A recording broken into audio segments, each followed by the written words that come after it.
ഈ സമയത്തിനാണ് ഞാൻ കർത്താവിന് സ്തോത്രം ചെയ്യുന്നു. ഇന്ന് നമ്മൾ പഠിച്ചുകൊണ്ടിരിക്കുന്ന വേദഭാഗം നമുക്കറിയാവുന്നതുപോലെ രാജാക്കന്മാരുടെ 2-ാമത്തെ പുസ്തകത്തിൽ നിന്നാണ്. നമ്മൾ 4-ാമത്തെ അധ്യായത്തിലെ ചില വാക്യങ്ങളാണ് നമ്മൾ ഇന്നലെ വായിച്ചത്.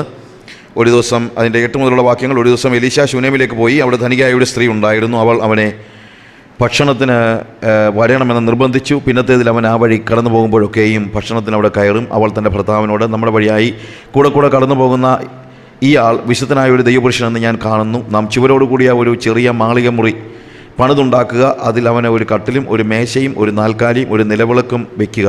അവൻ നമ്മുടെ അടുക്കൽ വരുമ്പോൾ അവൻ അവിടെ കയറി പാർക്കാമല്ലോ എന്ന് പറഞ്ഞു. ഞാൻ ഇന്നലെയും ഇന്ന് പകലുമായി ഓർപ്പിച്ചതുപോലെ ഈ ശൂനേംകാരത്തി എലീശായെ കണ്ട് അവൾ ഭർത്താവിനോട് പറയുന്നത്, now I perceive that this man is a holy man of God. ഇപ്പോൾ ഞാൻ തിരിച്ചറിയുന്നു ഈ വ്യക്തി ഒരു വിശുദ്ധനായ ദൈവപുരുഷനാണ്. അതവൾ പറയാൻ കാരണമുണ്ട്. അയാളുടെ ലൈഫ് സ്റ്റൈലും അയാളുടെ ക്യാരക്ടറും. ഒരാളുടെ ക്യാരക്ടർ നോക്കിയാൽ പറയുന്നത്, അല്ല അയാളുടെ ശുശ്രൂഷ നോക്കിയിട്ടല്ല. നമ്മൾ ഇന്നലെ അതിനെക്കുറിച്ച് കണ്ടു. ശുശ്രൂഷ നോക്കിയ ഒരാൾ വിശുദ്ധനാണോ ഇല്ലെന്ന് പറയാൻ നമുക്ക് കഴിയത്തേയില്ല. കാര്യം ശുശ്രൂഷയും അശുദ്ധിയൊക്കെ ഒരുമിച്ച് കൊണ്ടുപോകും നമ്മൾ ഒത്തിരി കണ്ടിട്ടുണ്ട്. എന്നാൽ ക്യാരക്ടറാണ്. ക്യാരക്ടർ എന്ന് പറയുന്നത് ഒരാളുടെ ഫലമാണ്. ഒരു വൃക്ഷത്തെ അറിയേണ്ടത് അതിൻ്റെ ഫലം കൊണ്ടാണെന്ന് പ്രവാചകന്മാരെക്കുറിച്ച് പറയുമ്പോൾ മത്തായിയുടെ സുവിശേഷം 7-ാം അധ്യായത്തിൽ കള്ളപ്രവാചകന്മാരെ സൂക്ഷിച്ചുകൊള്ളുവിൻ എന്ന് പറഞ്ഞ് താഴെ പറയുന്നത് വൃക്ഷത്തെ അതിൻ്റെ ഫലം കൊണ്ട് തിരിച്ചറിയാം. അപ്പോൾ നമ്മുടെ ക്യാരക്ടർ, നമ്മുടെ സ്വഭാവമാണ് ഏറ്റവും പ്രാധാന്യമർഹിക്കുന്നതായ കാര്യം. ഈ വ്യക്തിയുടെ ജീവിത ശൈലി കണ്ടിട്ട് അവൾ പറയുകയാണ്, ഇയാൾ തീർച്ചയായും ഒരു ദൈവപുരുഷനാണ്. കാരണം ഇയാൾ അഫ്ലുവൻസിൻ്റെ പുറകെ പോകുന്ന ഒരാളല്ല, പണത്തിൻ്റെ പുറകെ പോകുന്ന ഒരാളല്ല, മോഹങ്ങളുള്ള ഒരു വ്യക്തിയല്ല. ഇന്ന് പകൽ ഞാൻ പറഞ്ഞ പ്രധാനപ്പെട്ട കാര്യം ഇതാണ്. മോഹം എന്ന് പറയുന്നതാണ് നമ്മുടെ സമൂഹത്തിൽ നമ്മെ നശിപ്പിച്ചിരിക്കുന്ന ഏറ്റവും വലിയ കാര്യം. പിശാച് നമ്മുടെ ജീവിതത്തിലേക്ക് മോഹങ്ങൾ വിതറുകയാണ്. അല്ലെങ്കിൽ ആ മോഹങ്ങൾ നമ്മൾ തന്നെ അങ്ങ് മോഹങ്ങളാൽ വശീകരിക്കപ്പെട്ടു പോകുന്ന ഒരു വലിയ അനുഭവം നമ്മൾ പലപ്പോഴും കാണുന്നു. പ്രിയമുള്ളവരെ, എലീശായെക്കുറിച്ച് ശൂനേംകാരത്തി പറയുകയാണ്, ഈ മനുഷ്യൻ മോഹങ്ങളുടെ അടിമയല്ല. അയാൾക്കൊരു മുറി ഉണ്ടാക്കി കൊടുക്കുക എന്ന് പറഞ്ഞാൽ വലിയൊരു മുറി ഉണ്ടാക്കി കൊടുക്കണമെന്നല്ല പറയുന്നത്. ഒരു ചെറിയ മാളിക മുറി പണിതുണ്ടാക്കുക. അയാൾക്ക് ചെറിയ കാര്യങ്ങളൊക്കെ മതി. അയാൾ വലിപ്പമുള്ള കാര്യങ്ങളുടെ പുറകെ പോകുന്നതല്ല. അതുകൊണ്ട് ആ എളിമ, അല്ലെങ്കിൽ ഏറ്റവും അത്യാവശ്യമുള്ള കാര്യങ്ങൾക്ക് വേണ്ടി മാത്രമുള്ള, അതിനുവേണ്ടി മാത്രം നിലകൊള്ളുവാനുള്ളൊരു കാഴ്ചപ്പാട്, ആവശ്യമില്ലാത്ത കാര്യങ്ങൾ വലിച്ചു വയ്ക്കാത്ത ഒരു അവസ്ഥ, അത് നമ്മുടെ വിശുദ്ധിയുടെ മാനദണ്ഡമായിട്ടാണ് പറയുന്നത്. ഈ കഴിഞ്ഞ കാലങ്ങളിൽ നമ്മുടെ സമൂഹത്തിലുണ്ടായ ഒരു വലിയ പ്രശ്നം, നമ്മൾ ഭൗതിക മോഹങ്ങൾക്ക് അടിമയായി പോയിരിക്കുന്നു. ഈ മോഹങ്ങളുള്ളത് കൊണ്ടാണ് അസൂയ ഉണ്ടാകുന്നത്. കാരണം മോഹമെന്ന് പറയുന്നത് അയൽവക്കക്കാരനുള്ളതൊക്കെ എനിക്കില്ലാത്തപ്പോഴുണ്ടാകുന്നതാണ് ഈ മോഹം എന്ന് പറയുന്നത്. അതുകൊണ്ട് അസൂയ ഉണ്ടാകുന്നു. അസൂയ ഉണ്ടാകുന്നത് കൊണ്ട് ഞാനത് കവർന്നെടുക്കാനായിട്ട് എന്തും ചെയ്യാനായിട്ട് തയ്യാറാകുന്നു. എന്ത് കള്ളത്തരം കാണിക്കാനും മടിയില്ല. പിശാച് കുറേയേറെ സജഷൻസ് നമുക്ക് തരും. ഒടുവിൽ നമ്മൾ ഈ മോഹങ്ങളാൽ വശീകരിക്കപ്പെട്ടു പോകുന്നു. എന്നാൽ വേദപുസ്തകം പഠിപ്പിക്കുന്നത് ഉള്ളത് കൊണ്ട് തൃപ്തിപ്പെടുവിൻ എന്നാണ്. ഉള്ളത് കൊണ്ട് തൃപ്തിപ്പെടുവിൻ. ഉണ്മാനും ഉടുക്കാനും ഉണ്ട് എങ്കിൽ മതി എന്ന് വെപ്പിൻ. പൗലോസ് പറയുന്നു, താഴ്ചയിലിരിക്കാനും സമൃദ്ധിയിലിരിക്കാനും ഞാൻ ശീലിച്ചിട്ടുണ്ട്. അതിനുവേണ്ടിയാണ് ദൈവം എന്നെ ശക്തീകരിക്കുന്നത്. അല്ലാതെ ദൈവം എന്നെ ശക്തീകരിക്കുന്നത് വലിയ വലിയ കാര്യങ്ങൾ വെട്ടിപ്പിടിക്കാനൊന്നുമല്ല. I am a man of contentment. I am a man with contentment. ഞാൻ വളരെ സംതൃപ്തനായ മനുഷ്യനാണ് എന്ന് പൗൽ പറയുകയാണ്. അതുകൊണ്ട് തിമോത്തിയോസിന് ലേഖനം എഴുതുമ്പോൾ 1 തിമോത്തിയോസ് 6-ാം അധ്യായം അതിൻ്റെ 6-ാം വാക്യത്തിൽ പറയുകയാണ്, അലംഭാവത്തോടു കൂടിയ ഭക്തി വളരെ ആദായമുള്ളതാണ്. അലംഭാവം നമ്മൾ ഉദ്ദേശിക്കുന്നത് ഉപയോഗിക്കുന്ന വാക്ക് സംതൃപ്തി എന്നാണ്. സംതൃപ്തിയുള്ള ഭക്തിയാണ് ജീവിതത്തിലെ ഏറ്റവും വലിയ ഭാഗ്യം. ധനികനാകുന്നതല്ല ഭാഗ്യം, സംതൃപ്തനാകുന്നതാണ് ഭാഗ്യം. എലീശ സംതൃപ്തനായ ഒരു മനുഷ്യനായിരുന്നു. അത് വിശുദ്ധിയുടെ ഒരു അടയാളമായിട്ടാണ് അവൾ കാണുന്നത്. പ്രിയമുള്ളവരെ, നമ്മൾ വിശുദ്ധരാകാൻ ആഗ്രഹിക്കുന്നെങ്കിൽ നമ്മൾ സംതൃപ്തിയുള്ളവരായാലേ പറ്റൂ. അതുകൊണ്ട് ഇയാൾക്ക് ഒരു മുറി പണിത് കൊടുക്കണം. ആ മുറി ചെറിയ മുറി മതി, പക്ഷേ അത് എങ്ങനെയുള്ളതായിരിക്കണം? ചുവരുകളോട് കൂടിയതായിരിക്കണം. എന്തുകൊണ്ട്? ഈ മനുഷ്യനൊരു പ്രാർത്ഥനാ മനുഷ്യനാണ്. അതുകൊണ്ട് അയാൾക്ക് പ്രൈവസി ആവശ്യമുണ്ട്. അയാൾ പ്രാർത്ഥിക്കുന്നത് പുറത്തു വെച്ചായിരുന്നെങ്കിൽ, എല്ലാവരെയും കാണുന്ന രീതിയിൽ പ്രാർത്ഥിക്കാനായിരുന്നെങ്കിൽ ചുവരുകളില്ലാത്ത മുറിയാണ് വേണ്ടേ. പക്ഷേ ഈ സ്ത്രീ പറയുന്നത് അയാൾ ഒരു പ്രൈവറ്റ് പ്രെയറിൻ്റെ ആളാണ്. അയാൾ വല്ലവരെയും കാണിച്ചുകൊണ്ടൊന്നും അല്ല പ്രാർത്ഥിക്കുന്നത്. ഇവിടുത്തെ ഒരു വലിയ പ്രശ്നം, ഞാൻ ഇന്ന് രാവിലെ പറഞ്ഞതുപോലെ, എനിക്ക് പ്രാർത്ഥിക്കാൻ പോലും അവരുടെ അവസരം തന്നില്ലെന്നൊക്കെ പറയുമ്പോൾ മൈക്കിൻ്റെ മുമ്പിൽ നിന്ന് പ്രാർത്ഥിക്കുന്ന കാര്യത്തെക്കുറിച്ച് നമ്മൾ പ്രാർത്ഥനയെന്ന് കണക്കാക്കിയിട്ടുള്ളൂ. ആ പ്രാർത്ഥനയല്ല എലീശായുടെ പ്രാർത്ഥന. എലീശായുടെ പ്രാർത്ഥന എന്ന് പറയുന്നത് ഒരു പ്രൈവറ്റ് പ്രെയറാണ്. കർത്താവ് പറഞ്ഞു, നിങ്ങൾ പ്രാർത്ഥിക്കുമ്പോൾ അറയിൽ കടന്ന് വാതിലടച്ച് സ്വർഗത്തിൽ ഉള്ള നിങ്ങളുടെ പിതാവിനോട്, രഹസ്യത്തിൽ കാണുന്ന നിങ്ങളുടെ പിതാവിനോട് പ്രാർത്ഥിപ്പിൻ. അറയിൽ കടന്ന് വാതിലടയ്ക്കുക എന്ന് പറഞ്ഞാൽ എന്താണ് അർത്ഥം? അറയിൽ കടന്ന് വാതിലടച്ചാൽ അവിടെ നമ്മൾ മാത്രമേ ഉള്ളൂ, വേറെ ആരുമില്ല. നമ്മുടെ പ്രാർത്ഥനയിൽ നിന്ന് ദൈവം ഉദ്ദേശിക്കുന്നത് മറ്റൊന്നുമല്ല. അവിടെ നമ്മളും നമ്മുടെ സ്വർഗസ്ഥ പിതാവ് മാത്രമേ ഉണ്ടാകാവൂ. വേറൊരാളെ കാണിക്കേണ്ടതിനോ വേറൊരാൾക്ക് അപ്പീലിംഗ് ആയിട്ടുള്ളൊരു പ്രെയർ നമ്മൾ നടത്താൻ പാടില്ല. അത് പരസ്യമായിട്ട് പ്രാർത്ഥിച്ചാലും രഹസ്യമായിട്ട് പ്രാർത്ഥിച്ചാലും. ചില ആളുകളുടെ പ്രാർത്ഥന കേട്ട് കഴിഞ്ഞാൽ എവിടുന്നാണ് ഈ വാക്കുകളൊക്കെ കൊണ്ടുവരുന്നത് നമുക്ക് തന്നെ അറിയത്തില്ല. ഒരുപക്ഷേ ദൈവത്തിന് തന്നെ ഈ വാക്കുകൾ മനസ്സിലാകുന്നതെന്ന് എനിക്കറിയത്തില്ല. കാര്യം അത്രയ്ക്കും വലിയ കടുത്ത സാഹിത്യമാണ് ഇവർ പ്രാർത്ഥനയ്ക്കകത്തൂടെ പറയുന്നത്. ആരെ കാണിക്കാൻ വേണ്ടിയാണ്? ദൈവത്തെ കാണിക്കാൻ വേണ്ടിയാണോ? ദൈവത്തെ കാണിക്കാനാണെങ്കിൽ വളരെ സിമ്പിളായിട്ട് അങ്ങ് പ്രാർത്ഥിച്ചാൽ മതി. വെറുതെ ഗിമ്മിക്സ് ഒന്നും കളിക്കേണ്ട കാര്യമൊന്നുമില്ല. എലീശായുടെ പ്രാർത്ഥന എന്ന് പറയുന്നത് എന്താണ്? ചുവരുകൾക്കകത്തുള്ള പ്രാർത്ഥനയാണ്. അവിടെ എലീശ ദൈവവുമായിട്ടുള്ളൊരു എൻകൗണ്ടറാണ്. എന്നാൽ അവിടെ നമ്മൾ ഓർക്കേണ്ട ഒരു കാര്യം, ഈ പ്രാർത്ഥന എന്ന് പറയുന്നത് ഒരു പ്രൈവറ്റ് അഫെയറാണ്. അത് നമ്മൾ ശ്രദ്ധയോടുകൂടെ, ദൈവത്തിൻ്റെ ഒരു പ്രത്യേകത, ദൈവം പലപ്പോഴും വലിയ ബഹളങ്ങളിലല്ല നമ്മളോട് സംസാരിക്കുന്നത്. വലിയ ബഹളങ്ങളിൽ ദൈവം സംസാരിക്കുന്നത് വളരെ ചുരുക്കമായേ ഉള്ളൂ. ബഹളങ്ങളിലൂടെ ദൈവം സംസാരിക്കുമോ ഇല്ലയോ എന്നുള്ളതല്ല, പക്ഷേ ദൈവം പലപ്പോഴും സംസാരിക്കുന്നത് ഒരു സ്റ്റിൽ സ്മോൾ വോയിസിലാണ്. നമുക്ക് രാജാക്കന്മാരുടെ പുസ്തകം 19-ാം അധ്യായത്തിൽ സമയമെടുത്ത് വായിക്കാൻ ഇന്ന് എനിക്ക് വളരെ ഫാസ്റ്റായിട്ട് പറഞ്ഞു പോയാലേ പറ്റുള്ളൂ. അതുകൊണ്ടാണ് ഞാൻ കാര്യങ്ങൾ പെട്ടെന്ന് പറഞ്ഞു പോകുന്നത്. നമ്മൾ 19-ാം അധ്യായത്തിൽ അറിയാം, എലിയാവിനോട് കർത്താവ് പറഞ്ഞു, നീ എൻ്റെ മുമ്പിൽ വന്ന് നിൽക്കുക. അവൻ വന്ന് നിന്നു. ആദ്യം വലിയ ഒരു സ്റ്റോം, വലിയൊരു കൊടുങ്കാറ്റുണ്ടാകുന്നു. കൊടുങ്കാറ്റിൽ യഹോവ ഇല്ലായിരുന്നു. ഭൂകമ്പം ഉണ്ടാകുന്നു. ഭൂകമ്പത്തിൽ യഹോവ ഇല്ലായിരുന്നു. വലിയ കാറ്റടിച്ചപ്പോഴുമില്ല, ഭൂകമ്പം ഉണ്ടായപ്പോഴുമില്ല. പിന്നെ അതിനുശേഷം തീ കാണുകയാണ്. തീ വന്നപ്പോൾ തീർച്ചയായിട്ടും ഏലിയാവ് ചിന്തിച്ച് കാണും, ഇതിനകത്ത് കാണും. കാര്യം ചില ദിവസങ്ങൾക്ക് മുമ്പ് കർമ്മേലിൻ്റെ കൊടുമുടിയിൽ തീയിൽ ഉത്തരമരുളിയ ദൈവമാണല്ലോ, അതുകൊണ്ട് തീക്കകത്ത് കാണുമെന്ന് വെച്ചു. പക്ഷെ തീക്കകത്ത് യഹോവ ഇല്ലായിരുന്നു. അപ്പോഴൊന്നും നമ്മൾ കാണുന്നറിയാമോ? ഇതെല്ലാം കഴിഞ്ഞപ്പോൾ ഒരുപക്ഷെ ഏലിയാവ് വളരെ നിരാശനായി പോയി കാണും. ഇനി എന്നോട് ദൈവം സംസാരിക്കത്തില്ലെന്നൊക്കെ ചിന്തിച്ച് കാണും. കാര്യം അവൻ അങ്ങനെ ഒരു മാനസികാവസ്ഥ നിങ്ങൾക്കറിയാമല്ലോ. തൻ്റെ ജീവിതം ഒരു പാഴായ ജീവിതമാണെന്നുള്ളൊരു ചിന്തയോടുകൂടി ഇരിക്കുന്ന സമയത്ത്, നിരാശനായിരിക്കുന്ന സമയത്ത് പെട്ടെന്ന് ദൈവം അവനോട് സംസാരിക്കുന്നു. എങ്ങനെയാണ്? ഒരു മൃദുവായ ശബ്ദം. ഞാൻ അതിനെക്കുറിച്ച് ചില കാര്യങ്ങൾ വീണ്ടും പറയാൻ ഉദ്ദേശിക്കുന്നുണ്ട്. ഞാൻ ഇന്നലെ പറഞ്ഞല്ലോ, പല കാര്യങ്ങളും നമ്മൾ മനസ്സിലാക്കേണ്ടത് ദൈവം നമ്മളോട് സംസാരിക്കുന്ന പല കാര്യങ്ങളും ചില അടയാളങ്ങളാണ്. അതുപോലൊരു അടയാളമാണ്, അതിനെക്കുറിച്ച് ഞാൻ പിന്നീട് പറയാം. പക്ഷേ ദൈവം സംസാരിക്കുന്നത് എപ്പോഴും എങ്ങനെയാണ്? Most of the time God speaks in A still small voice. അത് കേൾക്കണമെങ്കിൽ അവനും നിങ്ങളും മാത്രമേ ഉണ്ടാകാവൂ. 1000 പേരിരിക്കുന്നിടത്ത് പലപ്പോഴും ഇത് കേൾക്കാൻ കഴിയത്തില്ല. ഒരു ക്രൂസൈഡിൽ വെച്ച് ദൈവത്തിൻ്റെ വചനം നിങ്ങൾക്ക് കേൾക്കാൻ കഴിയുമായിരിക്കും. പക്ഷേ ദൈവം സംസാരിക്കുന്നത് കൃത്യതയോടെ കേൾക്കണമെങ്കിൽ ഒരു ക്രൂസൈഡിൽ പോയിരുന്നാൽ അത്ര എളുപ്പമല്ല. നിങ്ങളുടെ കുടുംബ പ്രാർത്ഥന നല്ലതാണെങ്കിലും കുടുംബ പ്രാർത്ഥനയിലും ആയിരിക്കത്തില്ല പലപ്പോഴും ദൈവം നിങ്ങളോട് വ്യക്തിപരമായി സംസാരിക്കുന്നത്. ദൈവം വ്യക്തിപരമായി സംസാരിക്കണമെങ്കിൽ ദൈവവും നിങ്ങളും മാത്രമുള്ള ഒരു സോളിറ്റ്യൂഡ് എക്സ്പീരിയൻസ് നിങ്ങൾ കൾട്ടിവേറ്റ് ചെയ്യണം. അങ്ങനെ ഒരു അനുഭവം, അങ്ങനെ ദൈവത്തോട് ചേർന്നിരിക്കുന്ന ഒരു പ്രാർത്ഥനാനുഭവമാണ് നമ്മളെ വിശുദ്ധനാക്കുവാനായിട്ടുള്ള ഒരു പദ്ധതി. അല്ലെങ്കിൽ അതൊരു വലിയ that's one of the main aspect we need to learn. നമ്മൾ പഠിക്കേണ്ട ഒരു വലിയ കാര്യമാണ് അവനോട് ചേർന്നിരിക്കുന്നതായ ഒരു പ്രാർത്ഥനയുടെ, ഒരു സോളിറ്റ്യൂഡിൻ്റെ അനുഭവം എന്ന് പറയുന്നത്. കുറച്ചുകൂടെ ഫാസ്റ്റായിട്ട് ഞാൻ പോട്ടെ. പിന്നീട് അവൾ പറയുന്നത് അവനൊരു കട്ടിൽ വേണമെന്നാണ് പറയുന്നത്. So a holy man is a man with contentment. അതാണ് ഞാൻ കൂടുതൽ എംഫസൈസ് ചെയ്ത് പറഞ്ഞത്. അതെന്താ അത്രയും കൂടുതൽ എംഫസൈസ് ചെയ്ത് പറയാൻ കാര്യമെന്ന് ചോദിച്ചാൽ, നമ്മൾ വിശുദ്ധരാകണമെങ്കിൽ പ്രാർത്ഥന വേണം പ്രിയമുള്ളവരെ എന്ന് 1000 വട്ടം നിങ്ങൾ കേട്ട് കാണും. പക്ഷേ വിശുദ്ധനാകണമെങ്കിൽ സംതൃപ്തനായിരിക്കണമെന്ന് 1000 വട്ടം പോയിട്ട് 10 വട്ടം നിങ്ങൾ കേട്ട് കാണത്തില്ല. അതുകൊണ്ടാണ് കേൾക്കാത്ത കാര്യങ്ങളാണല്ലോ കൂടുതൽ പറയേണ്ടത്. അതുകൊണ്ടാണ് വിശുദ്ധനായിരിക്കണമെങ്കിൽ സംതൃപ്തനായിരിക്കണമെന്നുള്ള കാര്യം പറയാൻ തന്നെ മണിക്കൂറുകൾ എടുത്തത് ഞാൻ പറഞ്ഞ നിങ്ങൾക്ക് ഗ്രഹിച്ചു എന്ന് ഞാൻ ചിന്തിക്കുന്നു. നമ്മളെപ്പോഴും കേൾക്കുന്ന ഒരു കാര്യമുണ്ട്, നമ്മൾ വിശുദ്ധനാകണമെങ്കിൽ ആരാധിക്കണം, പ്രാർത്ഥിക്കണം എന്നൊക്കെ നമ്മൾ പറയുന്നത് കേട്ടിട്ടുണ്ട്. പക്ഷേ വിശുദ്ധനാകണമെങ്കിൽ സംതൃപ്തനാകണമെന്ന് ആരും പറയുന്നില്ല. എന്നാൽ ഏറ്റവും പ്രാധാന്യം അർഹിക്കുന്ന കാര്യമാണ്, സംതൃപ്തനായ ഒരു വ്യക്തിക്ക് മാത്രമേ വിശുദ്ധനാകാൻ പറ്റുള്ളൂ. മോഹങ്ങളുള്ള ഒരു വ്യക്തിക്കും വിശുദ്ധനാകാൻ പറ്റത്തില്ല. അതുകൊണ്ട് നമ്മുടെ ജീവിതത്തിൽ കൾട്ടിവേറ്റ് ചെയ്യേണ്ട വലിയ ഒരു ക്യാരക്ടറാണ് എന്ത്? സംതൃപ്തി എന്ന് പറയുന്നത്. ആ സംതൃപ്തനായ വ്യക്തി പക്ഷെ പ്രാർത്ഥിക്കുകയും വേണം. പ്രാർത്ഥിക്കുമ്പോൾ എങ്ങനെ പ്രാർത്ഥിക്കണം? നാട്ടുകാരെ കേൾപ്പിക്കാനല്ല പ്രാർത്ഥിക്കേണ്ടത്. എന്താണ്? സ്വർഗസ്ഥനായ രഹസ്യത്തിൽ കാണുന്ന നിങ്ങളുടെ പിതാവിനോട് പ്രാർത്ഥിക്കണം. നമ്മൾ ഇന്നത്തെ ഒരു കാര്യം എല്ലാം പബ്ലിക് ആക്കാനുള്ള ഒരു വലിയൊരു ടെൻഡൻസി നമുക്കുണ്ട്. ഞാൻ ആലോചിച്ചിട്ടുണ്ട്, ഉപവാസത്തെക്കുറിച്ച് കർത്താവ് പറയുന്ന സമയങ്ങളിലൊക്കെ നിങ്ങൾ ഉപവസിക്കുന്നവരാണെന്നുള്ള മറ്റുള്ളവർ അറിയ പോലും ചെയ്യേണ്ടെന്നാണ് പറയുന്നത്, ഇല്ലേ? പക്ഷേ ഇന്ന് നമ്മളൊരു ഉപവാസം പ്ലാൻ ചെയ്ത് ആദ്യം തന്നെ ചെയ്യുന്നതെന്നു ചോദിച്ചു കഴിഞ്ഞാൽ പബ്ലിക് സ്റ്റേഡിയം ബുക്ക് ചെയ്യുകയാണ്. എന്നിട്ട് നാട് നീഴെ ഫ്ലെക്സ് അടിച്ച് ഒട്ടിച്ചു വച്ചിരിക്കുകയാണ് 41 ദിവസത്തെ ഉപവാസ യജ്ഞം. ആരെ കാണിക്കാൻ ഇത് കൊണ്ടുപോകുന്നത്? എന്തിനു വേണ്ടിയായി കാര്യങ്ങൾ ചെയ്യുന്നത്?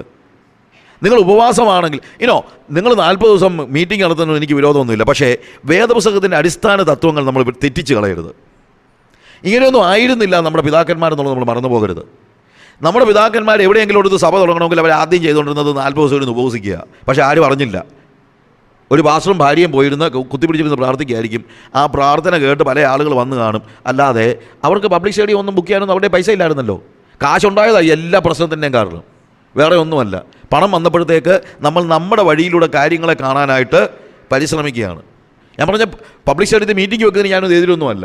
ആഫ്രിക്കയിലെ ഞാൻ പോകുന്ന പല മീറ്റിങ്ങുകളും പബ്ലിക് സ്റ്റേഡിയത്തിലാണ് നടക്കുന്നത്. അതുകൊണ്ട് പബ്ലിക് സ്റ്റേഡിയത്തിൽ വെച്ച് മീറ്റിംഗ് നടത്തുന്നൊന്നുമല്ല ഞാൻ പറയുന്നത്. പക്ഷേ ദൈവം പറഞ്ഞതായ ചില അടിസ്ഥാനപരമായ യാഥാർത്ഥ്യങ്ങൾ നമ്മൾ തള്ളിക്കളയരുത്. അതൊരു വലിയ സത്യമായിട്ട് നമ്മൾ എടുത്ത്. അതുകൊണ്ട് ഈ വ്യക്തി വിശുദ്ധനായ ദൈവപുരുഷനാണെന്ന് പറയാൻ കാര്യം, ഒന്ന്, അവൻ സംതൃപ്തനായ മനുഷ്യനാണ്. അവന് വലിയ വലിയ മോഹങ്ങളില്ല, ആഗ്രഹങ്ങളില്ല, താല്പര്യങ്ങളില്ല, സ്വയമായി എന്തെങ്കിലും ചെയ്യണമെന്നുള്ള, എന്തെങ്കിലും നേടണമെന്നുള്ള ആഗ്രഹമില്ല. അങ്ങനെ കണ്ടൻമെൻ്റ് ഉള്ള ഒരു മനുഷ്യൻ, സംതൃപ്തനായ മനുഷ്യൻ. സംതൃപ്തിയോടുകൂടെ ഭക്തി വളരെ ആദായമുള്ളതാണ്. അതാണ് ദൈവസന്നിധിയിൽ വിലയുള്ളതായ കാര്യം. അതുകൊണ്ട് സംതൃപ്തനാകാൻ പഠിക്കുക. ധനികനാകാനല്ല പഠിക്കേണ്ടത്, സംതൃപ്തനാകാൻ. പ്രവാചകന്മാരായ എൻ്റെ സുഹൃത്തുക്കളെ ഞാൻ പറയട്ടെ, ജനങ്ങളെ നിങ്ങൾ സംതൃപ്തിയിലേക്കാണ് നയിക്കേണ്ടത്, അല്ലാതെ മോഹങ്ങളിലേക്കല്ല നയിക്കേണ്ടത്. ഞാനും പ്രവചനപരമുള്ള ആളാണ്. പക്ഷേ ഞാൻ പറയട്ടെ, ജനങ്ങളെ ഭൗതിക മോഹങ്ങൾ കുത്തിവെച്ച് അവരെ പഫപ്പ് ചെയ്ത് അവരെ മോഹങ്ങളിലേക്ക് തള്ളിവിടുന്നത് അല്ല നമ്മുടെ ചുമതല. എന്താണ്? അവരെ ഭൗതിക മോഹങ്ങളിൽ നിന്ന് പിന്നോട്ട് വലിക്കുകയാണ് ആവശ്യമായിരിക്കുന്നത്. സ്വർഗത്തിൻ്റെ ദർശനം അവർക്ക് പകർന്നു കൊടുക്കുകയാണ് ആവശ്യമായിരിക്കുന്നത്. ഇവിടെ എലീശ പ്രാർത്ഥിക്കുന്ന മനുഷ്യനായിരുന്നു. അതുകൊണ്ട് അവനൊരു ചുവരുകളോടുകൂടി മുറി വേണം. അടുത്ത എന്താ പറയുന്നത് അറിയാമോ? അവനൊരു കട്ടിൽ വേണമെന്നാണ് പറയുന്നത്. കട്ടിൽ വേണമെന്ന് പറയുന്നത് എനിക്ക് ഭയങ്കര തമാശയായിട്ട് തോന്നി. നമ്മുടെയൊക്കെ ചിന്ത എന്താണെന്നറിയാമോ? പ്രാർത്ഥനാ മനുഷ്യനാണെങ്കിൽ അവന് കട്ടിലേ വേണ്ടെന്നാണ്. ഞാൻ പറയാം, ഒരു കാര്യം പറയാം, 24 hours മുട്ടുമേ നിന്ന് പ്രാർത്ഥിക്കാനൊന്നും നമ്മളെ കൊണ്ടൊന്നും പറ്റത്തൊന്നുമില്ല. എന്ന് തന്നെയല്ല, 24 മണിക്കൂർ പണിയെടുക്കാനായിട്ട് ദൈവം ഉദ്ദേശിക്കുന്നുമില്ല. നമുക്കൊക്കെ റെസ്റ്റ് വേണമെന്ന് ദൈവം ആഗ്രഹിക്കുന്നുണ്ട്. അതുകൊണ്ട് ഈ മനുഷ്യന് റെസ്റ്റ് വേണമെന്ന് ആർക്ക് തോന്നി? ഈ ശൂന്യങ്കാരത്തേക്ക് തോന്നി. ഒരു പക്ഷേ അധികം റെസ്റ്റ് എടുക്കാത്ത ആളായതുകൊണ്ട് കൂടെ ആയിരിക്കാം. ഞാൻ ആഫ്രിക്കയിൽ എൻ്റെ ഒരു ഫ്രണ്ടുണ്ട്. അദ്ദേഹം പല സമയത്തും എന്നോട് ഭയങ്കരമായിട്ട് ചൂടായിട്ടുണ്ട്. ചൂടായത് മറ്റൊന്നുമല്ല, അങ്ങേര് ഉറങ്ങാൻ പോകുമ്പോൾ ഞാൻ എൻ്റെ ലാപ്ടോപ്പുമായിട്ട് ഇരിക്കുന്നത് കാണും. പുള്ളി ഉറങ്ങിയും ചെണീറ്റ് വരുമ്പോഴും ലാപ്ടോപ്പിൻ്റെ മുമ്പ് ഞാൻ ഇരിക്കുന്നത് കാണും. അപ്പോൾ അദ്ദേഹം എന്നോട് പലപ്പോഴും പറഞ്ഞിട്ടുണ്ട്, tonight I am going to take your computer and put it in my room. ഞാൻ തരത്തില്ല ഇന്ന് നിൻ്റെ ലാപ്ടോപ്പ് എന്നൊക്കെ പറയാറുണ്ട്. സ്നേഹം കൊണ്ട് പറയുന്നതാണ്. എന്ന് വെച്ച് കഴിഞ്ഞാൽ നമ്മൾ റെസ്റ്റ് എടുക്കാനുള്ള അദ്ദേഹത്തിൻ്റെ സ്നേഹം കൊണ്ട് പറയുന്നതാണ്. അപ്പോൾ ഈ ശൂന്യങ്കാരത്തേക്ക് മനസ്സിലായി, ഈ മനുഷ്യൻ വളരെ അധ്വാനിയായ മനുഷ്യനാണ്. പക്ഷേ അദ്ദേഹത്തിന് എന്ത് വേണം? റെസ്റ്റ് വേണം. പക്ഷേ റെസ്റ്റ് എന്ന് പറയുന്നതും ലേസിനെസ് എന്ന് പറയുന്നതും രണ്ടും രണ്ടാണ്. നമ്മൾ പലപ്പോഴും ഇതിനെ തെറ്റിദ്ധരിച്ചു. ഇപ്പോൾ റെസ്റ്റേ ഉള്ളൂ. ഇപ്പം റെസ്റ്റോട് റെസ്റ്റാണ് എല്ലാവർക്കും. ചോദിച്ചാലും പറയും, ബ്രദറെ നമ്മൾ റെസ്റ്റ് എടുക്കണം, ദൈവവചനം പറഞ്ഞിരിക്കും റെസ്റ്റ് എടുക്കണം. റെസ്റ്റ് എടുക്കുന്നത് നല്ലതാണ്. പക്ഷേ റെസ്റ്റ് എന്തിനാണെന്ന് ചോദിച്ചാൽ, അടുത്ത പണിക്ക് വേണ്ടി നമ്മളെ ഒരുക്കാനാണ് റെസ്റ്റ് എന്ന് പറയുന്നത്. ഞാൻ പറഞ്ഞ മനസ്സിലാക്കണം. അടുത്ത അധ്വാനത്തിന് വേണ്ടി നമ്മളെ ഒരുക്കാൻ വേണ്ടിയാണ് എന്ത്? റെസ്റ്റ്. ലേസിനെസ് അതല്ല. ഉറങ്ങിയേച്ച് പിന്നെ ഉറങ്ങുന്നതാണ് ലേസിനെസ് എന്ന് പറയുന്നത്. ഉറക്കത്തിൻ്റെ ക്ഷീണം തീർക്കാൻ ഉറങ്ങുന്ന പാട്ടുകൾ ഇവിടെ ഇരിപ്പുണ്ടല്ലോ, നമുക്കൊക്കെ അറിയാം. നമ്മൾ പലപ്പോഴും അങ്ങനെയാണ്. എന്ത്? ഉറങ്ങും, ക്ഷീണം തീർക്കാൻ ഉറങ്ങും, ഉറങ്ങിക്കഴിഞ്ഞ് ഉറക്കത്തിൻ്റെ ക്ഷീണം തീർക്കാൻ പിന്നെ ഉറങ്ങും. അതല്ല റെസ്റ്റ് എന്ന് പറയുന്നത്. റെസ്റ്റ് എപ്പോഴും എന്താണ് ചെയ്യുന്നത്? അടുത്ത പണിക്ക് വേണ്ടി നമ്മളെ ഒരുക്കുകയാണ്. എപ്പോഴും അടുത്ത പണിയെക്കുറിച്ചുള്ള ചിന്തയാണ്. ഒരുത്തനൊന്ന് കിടക്കുകയാണെങ്കിലും, കട്ടിലെ കിടക്കുകയാണെങ്കിലും അടുത്തതായി എനിക്ക് എന്താണ് ദൈവം എന്നോട് ആവശ്യപ്പെട്ടിരിക്കുന്നത് ചിന്തിച്ചുകൊണ്ട് കിടക്കുന്നവനാണ് യഥാർത്ഥമായി ദൈവത്തിൻ്റെ ദൗത്യം നിർവഹിക്കുന്നതായ വ്യക്തി. അവനെപ്പോഴും ഭയങ്കര അലേർട്ടായിരിക്കും. അതുകൊണ്ടാണ് റെസ്റ്റ് എന്ന് പറയുന്നത്. And he needs A table. ഞാൻ വളരെ ഫാസ്റ്റായിട്ട് പോവുകയാണ്. അവനൊരു മേശ വേണം. എന്നാ മേശയാണ്? തീൻമേശയല്ല. നമുക്കിന്ന് ആകെ ഒരു മേശയേ ഉള്ളൂ, ഭക്ഷണം കഴിക്കാനുള്ള മേശ. പക്ഷേ ഏലീശായുടെ മേശ എന്ന് പറയുന്നത് തീൻമേശയല്ല. ഏലീശായുടെ മേശ അവൻ്റെ മുറിയിൽ, ചുവരുകളോടുകൂടി അവൻ്റെ ചെറിയ മുറിയിൽ അവനിരുന്ന് പഠിക്കാൻ വേണ്ടിയുള്ളതാണ്. It's A study table. വിശുദ്ധനായ ഒരു മനുഷ്യനാകണമെന്ന് ആഗ്രഹമുണ്ടെങ്കിൽ, 1, മോഹങ്ങളുണ്ടാകാൻ പാടില്ല, സംതൃപ്തിയുള്ളവരായിരിക്കണം. 2, അവനൊരു പ്രാർത്ഥനാ മനുഷ്യനായിരിക്കണം, കർത്താവിനോടുകൂടെ സമയം സ്പെൻഡ് ചെയ്യുന്നവനായിരിക്കണം. 3, അവൻ റെസ്റ്റ് എടുക്കുന്നവനായിരിക്കണം, പക്ഷേ ലേസി ആകാനായിട്ട് പാടില്ല. 4, അവൻ്റെ വിശുദ്ധിയുടെ ഒരു മാനദണ്ഡം എന്ന് പറയുന്നത്, അല്ലെങ്കിൽ വിശുദ്ധി അവൻ നേടിയെടുക്കുന്നത് ഈ വിശുദ്ധ വേദപുസ്തകത്തിലൂടെയാണ്. ഒരു മനുഷ്യന് വേദപുസ്തകം കൂടാതെ വിശുദ്ധനാകാൻ കഴിയുമെങ്കിൽ അത് 8ാമത്തെയോ 10ാമത്തെയോ അത്ഭുതമായിരിക്കും. അത് നടക്കുമെന്ന് എനിക്ക് അത്രയ്ക്ക് വിശ്വാസം പോരാ. പ്രാർത്ഥിച്ചു മാത്രമൊന്നും ആർക്കും വിശുദ്ധരാകാൻ പറ്റത്തില്ല. അത് നമ്മുടെ ഒരു തെറ്റിദ്ധാരണയാണ്. പ്രാർത്ഥനാ മനുഷ്യരെല്ലാം വിശുദ്ധന്മാരാണ്. പ്രാർത്ഥനാ മനുഷ്യരെക്കാൾ വിശുദ്ധരായിട്ട് ജീവിക്കുന്നത് വേദപുസ്തകം പഠിച്ചിട്ടുള്ള ആളുകളാണ്. കാരണം ദൈവവചനം, നമ്മൾ പ്രാർത്ഥിക്കുമ്പോൾ നമ്മൾ കർത്താവിനോട് സംസാരിക്കുകയാണ്, ദൈവവചനം വായിക്കുമ്പോൾ ദൈവം നമ്മളോട് സംസാരിക്കുകയാണ്. ഏതാ നല്ലത് നിങ്ങൾ തന്നെ ആലോചിച്ച് നോക്കണം. ഞാൻ പ്രാർത്ഥനയ്ക്ക് എതിരൊന്നുമല്ല, പക്ഷേ പ്രാർത്ഥന കൊണ്ട് മാത്രം ആരും വിശുദ്ധരാകത്തൊന്നുമില്ല.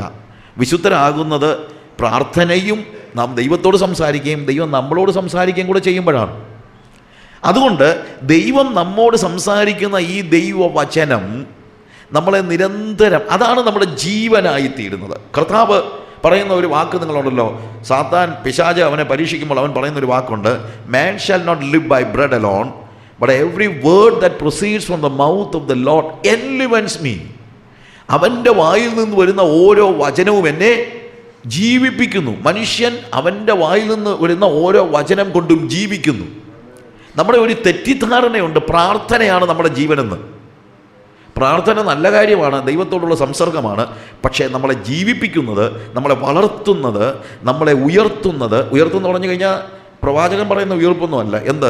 ദൈവത്തിൻ്റെ സ്വരൂപത്തിലേക്ക്, യേശുക്രിസ്തുവിൻ്റെ സ്വരൂപത്തിലേക്ക് നമ്മളെ ഉയർത്തിക്കൊണ്ട് പോകുന്നത് ദൈവത്തിൻ്റെ തിരുവചനമാണ്. രക്ഷയ്ക്കായി വളരുവാൻ വചനമെന്ന മായമില്ലാത്ത പാൽ കുടിപ്പാൻ വാഞ്ചിപ്പിൻ. എലീശ വിശുദ്ധനായ ഒരു മനുഷ്യനായിരുന്നതുകൊണ്ട് he was a man of prayer and he was a man of the word of God. ദൈവവചനം അവന് നിരന്തരമായിട്ട് പഠിച്ചുകൊണ്ടിരുന്നു. അവൻ്റെ മേശ എപ്പോഴും ഉണ്ടായിരുന്നു. അടുത്തത് പറയുന്നത്, ഒരു മേശ വേണം, ഒരു നിലവിളക്ക് എന്നാണ്. ഒരു നിലവിളക്ക്, അവിടെ ഒരു നിലവിളക്ക് വേണം. നിലവിളക്ക് ഒരു പക്ഷേ അവന് വായിക്കാൻ വേണ്ടി ആയിരിക്കാം, പക്ഷെ നിലവിളക്ക് ഒരു സിമ്പലാണ്. വിളക്ക് എന്ന് പറയുന്നത് വെളിച്ചത്തിൻ്റെ ഒരു ചിഹ്നമാണ്. ഞാൻ ഈ ഭാഗം വായിക്കുമ്പോൾ എൻ്റെ മനസ്സിൽ വരുന്നൊരു കാര്യമുണ്ട്. സദൃശ്യവാക്യങ്ങളിൽ ഉത്തമയായ സ്ത്രീയെക്കുറിച്ച് 31-ാം അധ്യായം 18-ാം വാക്യം വായിക്കുമ്പോൾ അവിടെ എഴുതിയിരിക്കുന്നുണ്ട്, രാത്രിയിൽ അവളുടെ വിളക്ക് കെട്ടുപോകുന്നില്ല എന്ന്. അപ്പോൾ എനിക്ക് ഭയങ്കര അത്ഭുതം തോന്നി. ഇവിടെ രാത്രി ലൈറ്റ് ഇട്ടുകൊണ്ട് കിടന്നുറങ്ങുന്ന, എനിക്ക് ലൈറ്റ് കിടന്നാലും കുഴപ്പമില്ല, ഞാൻ ഉറങ്ങും. പക്ഷേ രാത്രി മുഴുവൻ ലൈറ്റ് ഇട്ടുകൊണ്ട് കിടക്കുന്ന കാര്യമാണ് ഇവിടെ പറയുന്നത്. അല്ല, അതൊരു സിംബോളിക് മീനിങ് ആണ്. അവൾക്ക് രഹസ്യങ്ങളില്ല എന്നാണ് അതിൻ്റെ അർത്ഥം. അവളിൽ ഇരുട്ടില്ല. എപ്പോൾ വേണമെങ്കിലും ആർക്കും കടന്നു ചെല്ലാവുന്ന, എപ്പോൾ വേണമെങ്കിലും ആർക്കും പരിശോധിക്കാവുന്ന നിലയിൽ ട്രാൻസ്പെരൻ്റ് ആണ് അവളുടെ ജീവിതമെന്ന് അതിൻ്റെ അർത്ഥം. നമ്മുടെ വീട് ഒരു വിളക്ക് കത്തിച്ചു വച്ചിരിക്കുന്ന ഒരു ഭവനമായിരിക്കണം. അവിടെ രഹസ്യങ്ങൾ ഉണ്ടാകാൻ പാടില്ല. അവിടെ പിശാചിൻ്റെ യാതൊരു പ്രവൃത്തികളും, ഇരുളിൻ്റെ യാതൊരു പ്രവൃത്തിയും ഉണ്ടാകാൻ പാടില്ല. നമ്മുടെ ജീവിതം ഇരുളിൻ്റെ പ്രവൃത്തികളില്ലാത്തൊരു ജീവിതമായിരിക്കണം. ട്രാൻസ്പെരൻ്റ് ആയിരിക്കണം. ആർക്കും എപ്പോഴും കാണാൻ കഴിയുന്ന വെളിച്ചമുള്ള ഒരു ഭവനമായിരിക്കണം, ഒരു ജീവിതമായിരിക്കണം നമ്മുടെ ജീവിതം. ഏലീശായുടെ ജീവിതം എന്ന് പറയുന്നത് ട്രാൻസ്പെരൻ്റ് ആയിരുന്നു. അവന് ഹിഡൻ അജൻഡാസ് ഇല്ല. അവൻ്റെ മനസ്സിൽ വേറെ ഒന്നുമില്ല, വേറൊരു ചിന്തകളുമില്ല. എപ്പോൾ വേണമെങ്കിലും ആർക്കും ചെന്ന് കയറാൻ പറ്റുന്നതായിരുന്നു അവൻ്റെ മുറി. എപ്പോൾ വേണമെങ്കിലും ചെന്ന് കയറാൻ പറ്റുന്നതായിരുന്നു അവൻ്റെ ജീവിതം. നമ്മളോട് തന്നെ ഒന്ന് ചോദിച്ചേ, ജീവിതത്തിൻ്റെ എത്രയോ സന്ദർഭങ്ങളിൽ നമുക്ക് ഇരുളിൻ്റെ മറവ് അത്യാവശ്യമാണ്. മറ്റുള്ളവർ കാണരുതാത്ത എന്തെല്ലാം പ്രവൃത്തികൾ ഓരോ ദിവസവും നമ്മൾ ചെയ്യുന്നുണ്ട്. മറ്റുള്ളവരുടെ മുമ്പിൽ എക്സ്പോസ് ചെയ്യാൻ കഴിയാത്ത എത്രയോ ചിന്തകൾ നമ്മുടെ മനസ്സിൽ കയറി ഇറങ്ങുന്നുണ്ട്. നമ്മുടെ ഹൃദയത്തിലുള്ള വികാരങ്ങളിൽ എത്രയെണ്ണം നമുക്ക് എക്സ്പ്രസ് ചെയ്യാൻ പറ്റും, എത്രയെണ്ണം ഒളിച്ചു വെക്കേണ്ടി വരുന്നുണ്ട്. വിശുദ്ധനായ ഒരു മനുഷ്യൻ ഒളിച്ചു വെക്കാനൊന്നുമില്ല. വിശുദ്ധനായ ഒരു മനുഷ്യൻ്റെ ഹൃദയത്തിൽ കയറിയിറങ്ങുന്ന ചിന്തകൾ വായിക്കാൻ ഒരു യന്ത്രം വെച്ച് കൊടുത്താലും അവനൊന്നും സംഭവിക്കാനില്ല. കാര്യം അവൻ്റെ ഹൃദയം വിശുദ്ധമായ ഹൃദയമാണ്, അവൻ്റെ തല വിശുദ്ധമായ തലയാണ്, അവൻ്റെ ശരീരം വിശുദ്ധമായ തലയാണ്. അവന് സ്പെസിഫിക്കായിട്ട് ആരെന്ത് വന്ന് നോക്കിയാലും ഒരു പ്രശ്നവുമില്ലാത്ത രീതിയിൽ വെളിച്ചത്തിൻ്റെ ജീവിതമാണ് അവൻ ജീവിക്കുന്നത്. പ്രിയമുള്ളവരെ, വെളിച്ചത്തിൻ്റെ ജീവിതമാണോ നമ്മൾ ജീവിക്കുന്നത്? വെളിച്ചത്തിൻ്റെ ജീവിതം ജീവിക്കുന്നവന് മാത്രമേ ഒരു വിശുദ്ധ ജീവിതം ജീവിക്കാൻ കഴിയത്തുള്ളൂ. അടുത്തായിട്ടൊരു കസേരയാണ്. കസേര അധികാരത്തിൻ്റെ കസേരയല്ല, പ്രത്യുത അധ്വാനത്തിൻ്റെ കസേരയാണ്. എന്തിനാണ് കസേര? എപ്പോഴും അവൻ കിടക്കുകയല്ലെന്ന് അതിൻ്റെ അർത്ഥം. അവിടെ കട്ടിലുണ്ടെങ്കിലും കട്ടിലേൽ മാത്രമല്ല അവൻ്റെ ജീവിതം. അവൻ്റെ ജീവിതം അവൻ്റെ കസേരയിലാണ്. വിശ്രമിക്കാൻ അവൻ കട്ടിലേൽ കിടക്കുമായിരിക്കും, പക്ഷേ കട്ടിലിൽ നിന്ന് അവൻ പെട്ടെന്ന് തന്നെ എവിടേക്ക് എഴുന്നേറ്റ് വരുന്നു? കസേരയിലേക്ക് വരുന്നു. Is writing letters. ഒരു പക്ഷേ നിങ്ങൾക്കറിയാമല്ലോ, ഏലിയാവിന് ശേഷം ഏലിയാവിൻ്റെ ശുശ്രൂഷകളെല്ലാം ചെയ്യുമ്പോൾ പല സ്ഥലങ്ങളിൽ ബൈബിൾ സ്കൂളുകളുണ്ട്, പല സ്ഥലങ്ങളിൽ പ്രവർത്തനമുണ്ട്, പല സ്ഥലങ്ങളിലെ ഇടപെടലുകളുണ്ട്. He was writing letters, he was dealing with people. ആളുകളുടെ പ്രയാസങ്ങൾ, പ്രതിസന്ധികളൊക്കെ ഇവരോടാണ് വന്ന് പറയുന്നത്. എലീശ ഒരു വിശുദ്ധനാകാനുള്ള കാരണം അവൻ്റെ സ്വഭാവത്തിൻ്റെ പ്രത്യേകത നമ്മൾ തുടർമാനമായിട്ട് പഠിച്ചുകൊണ്ടിരിക്കുകയാണ്. അതിനകത്ത് മനസ്സിലാക്കുന്ന ഒരു പ്രധാനപ്പെട്ട കാര്യമുണ്ട്. അവൻ ജനങ്ങളോട് വളരെ അടുത്ത ആളാണ്. ഏലിയാവിൽ നിന്ന് അവനുള്ള വലിയൊരു വ്യത്യാസം അതാണ്. ഏലിയാവിൻ്റെ അടുത്ത് ആളുകൾക്ക് അടുക്കാൻ പ്രയാസമാണ്, പക്ഷേ എലീശ അങ്ങനെയല്ല. അവരുടെ ജീവിതത്തിലെ, ജനങ്ങളുടെ ജീവിതത്തിലെ ഏത് പ്രതിസന്ധിയും അവർ വന്ന് പറയുന്നത് ഇവൻ്റെ അടുത്താണ്. പ്രിയമുള്ളവരെ, നിങ്ങളൊരു വിശുദ്ധയായ സ്ത്രീ ആണെങ്കിൽ നിങ്ങളുടെ അടുത്ത് ആളുകൾ വന്ന് കുശുമ്പും കുന്നായ്മയോ ഒന്നും അല്ല പറയുന്നത്. നിങ്ങളുടെ അടുത്ത് ആളുകൾ വന്ന് പറയുന്നത് അവരുടെ പ്രതിസന്ധികളാണ്, പ്രയാസങ്ങളാണ്. If you are a child of God, നിങ്ങളുടെ അടുത്ത് എത്ര പേര് കൗൺസിലിങ്ങിന് വേണ്ടി, കൗൺസിലിംഗ് എന്ന് പറഞ്ഞാൽ വലിയ വാക്കൊന്നും ഉപയോഗിക്കണ്ട, വേദപുസ്തക പ്രകാരമുള്ളൊരു ഉപദേശം തിരക്കി, ഒരു ആശ്വാസം തിരക്കി നിങ്ങളുടെ അടുത്ത് എത്ര പേര് വരുന്നുണ്ട്? നിങ്ങളുടെ ടെലിഫോണിൽ കൂടെ നിങ്ങൾ എത്ര മണിക്കൂറാണ് വർത്തമാനം പറഞ്ഞുകൊണ്ടിരിക്കുന്നത്? എന്തുവാ നിങ്ങൾ പറയുന്നേ? ആളുകളെ ആശ്വസിപ്പിക്കുന്ന എത്ര വാക്കുകൾ നിങ്ങളുടെ ടെലിഫോണിൽ കൂടെ വരുന്നുണ്ട്? ഇമെയിൽ ഉപയോഗിക്കുന്ന, ഫേസ്ബുക്കിൽ കയറി ഇറങ്ങുന്ന ഉപദേശിമാരെ ഞാൻ ചോദിച്ചോട്ടെ, ഫേസ്ബുക്കിൽ ഇന്ന് ഉപദേശിമാരുടെ ബഹളം. ഈയിടെ ഒരാൾ എനിക്ക് എഴുതി കൊടുത്ത് പറഞ്ഞു, ഫേസ്ബുക്ക് എപ്പോൾ തുറന്നു കഴിഞ്ഞാലും ഉപദേശിമാരെല്ലാം ഓൺലൈനാണ്. ഉപദേശിമാരെല്ലാം ഓൺലൈനാണ്. ഫേസ്ബുക്ക് തുറന്ന ആരെങ്കിലും ഓൺലൈൻ ആകുന്നതിന് ഞാൻ എതിരൊന്നും പറയല്ല, പക്ഷേ എന്തിനാ നിങ്ങൾ ഫേസ്ബുക്കിൽ കയറിയിരിക്കുന്നത്? ആരെയെങ്കിലും ആശ്വസിപ്പിക്കാൻ വേണ്ടിയാണോ? അല്ലെങ്കിൽ ഈ അക്കൗണ്ട് ഒന്ന് നിർത്താമോ നിങ്ങൾക്ക്? എന്തിനാ നിങ്ങൾ ഈ സോഷ്യൽ നെറ്റ്വർക്കിനകത്ത് കയറി വെറുതെ നിങ്ങളുടെ ലൈഫ് കളയുന്നത്? വേദദിവസവും വായിക്കത്തില്ല, പ്രാർത്ഥിക്കത്തുമില്ല, ഫേസ്ബുക്കിൻ്റെ മുമ്പിൽ കുത്തിയിരിക്കുക ഉപദേശിമാർ. പിള്ളേരുടെ കാര്യമൊന്നും പറയണ്ട, അത് പോട്ടെ. ഒരു പെങ്കൊച്ചിനോട് ഞാൻ ഈ അടുത്ത സമയത്ത് ചോദിച്ചപ്പോൾ അവൾ പറഞ്ഞു, ഞാൻ ചോദിച്ചു, മോളെ നീ എത്ര മണിക്കൂർ ഫേസ്ബുക്കിൻ്റെ മുമ്പ് ഇരിക്കുന്നുണ്ട്? അവൾ പറഞ്ഞു, not much uncle, not much. അവൾ പറഞ്ഞു, but still not more than 5 hours. അവൾ വെറുതെ പറഞ്ഞതാ, അതിലൊക്കെ കൂടുതൽ അവൾ ഇരിക്കുന്നുണ്ട്. നല്ല കൊച്ചാ, എനിക്ക് ഭയങ്കര ഇഷ്ടമുള്ള കൊച്ചാ. അവൾ മോശമായ കാര്യമൊന്നുമല്ല, she is a very nice girl. പക്ഷേ അവളുടെ 5 hours ഈ സോഷ്യൽ നെറ്റ്വർക്കിനകത്ത് കയറി കഴിഞ്ഞാൽ പിന്നെ അവൾ എങ്ങനെയാ ബാക്കിയുള്ള എന്ത് കാര്യം അവർക്ക് നടക്കും? ഉപദേശിമാർ ഇതിൻ്റെ പിന്നാലെ പോയി കുത്തിപ്പിടിച്ചിരുന്ന് കഴിഞ്ഞാൽ നിങ്ങൾ എപ്പോഴാണ് നിങ്ങൾ പ്രാർത്ഥിക്കുന്നത്? എപ്പോഴാണ് നിങ്ങൾക്ക് വേദവസം വായിക്കാൻ സമയം കിട്ടുന്നത്? ഫേസ്ബുക്കിനകത്ത് എനിക്കും അക്കൗണ്ടുണ്ട്, നിങ്ങൾക്ക് മിക്കവാറും ഉള്ളവരെക്കാളും കൂടുതൽ ഫ്രണ്ട്സ് എനിക്കുണ്ട്. പക്ഷേ എന്തിനാണ് നിങ്ങൾക്കൊരു കസേര? ജനങ്ങൾക്ക് ആശ്വാസം പകർന്നു കൊടുക്കാനാണ്, ജനങ്ങൾക്ക് ദൈവവചനം പറഞ്ഞു കൊടുക്കാനാണ്. ഞാൻ പറഞ്ഞത് നിങ്ങൾ ഗ്രഹിക്കുന്നു എന്ന് ഞാൻ ചിന്തിക്കുന്നു. നിങ്ങൾക്കൊരു ടെലിഫോൺ ഉണ്ടെങ്കിൽ ആശ്വാസത്തിൻ്റെ വചനങ്ങൾ പറയാനല്ല, അല്ലാതെ പാസ്റ്ററുടെ കുറ്റം പറയാനല്ല ടെലിഫോൺ. നിങ്ങളുടെ ജീവിതത്തിൽ ദൈവം നിങ്ങൾക്ക് നൽകിയിരിക്കുന്ന ഏത് സാഹചര്യങ്ങളെയും അവസരങ്ങളെയും ഉപയോഗിക്കേണ്ടത് മറ്റുള്ളവരുടെ ഉന്നമനത്തിനും നന്മയ്ക്കും വേണ്ടിയാണ്. ഹല്ലേലൂയ. എലീശായ്ക്ക് ഒരു കസേരയുണ്ട് അവിടെ. എന്തിനാ?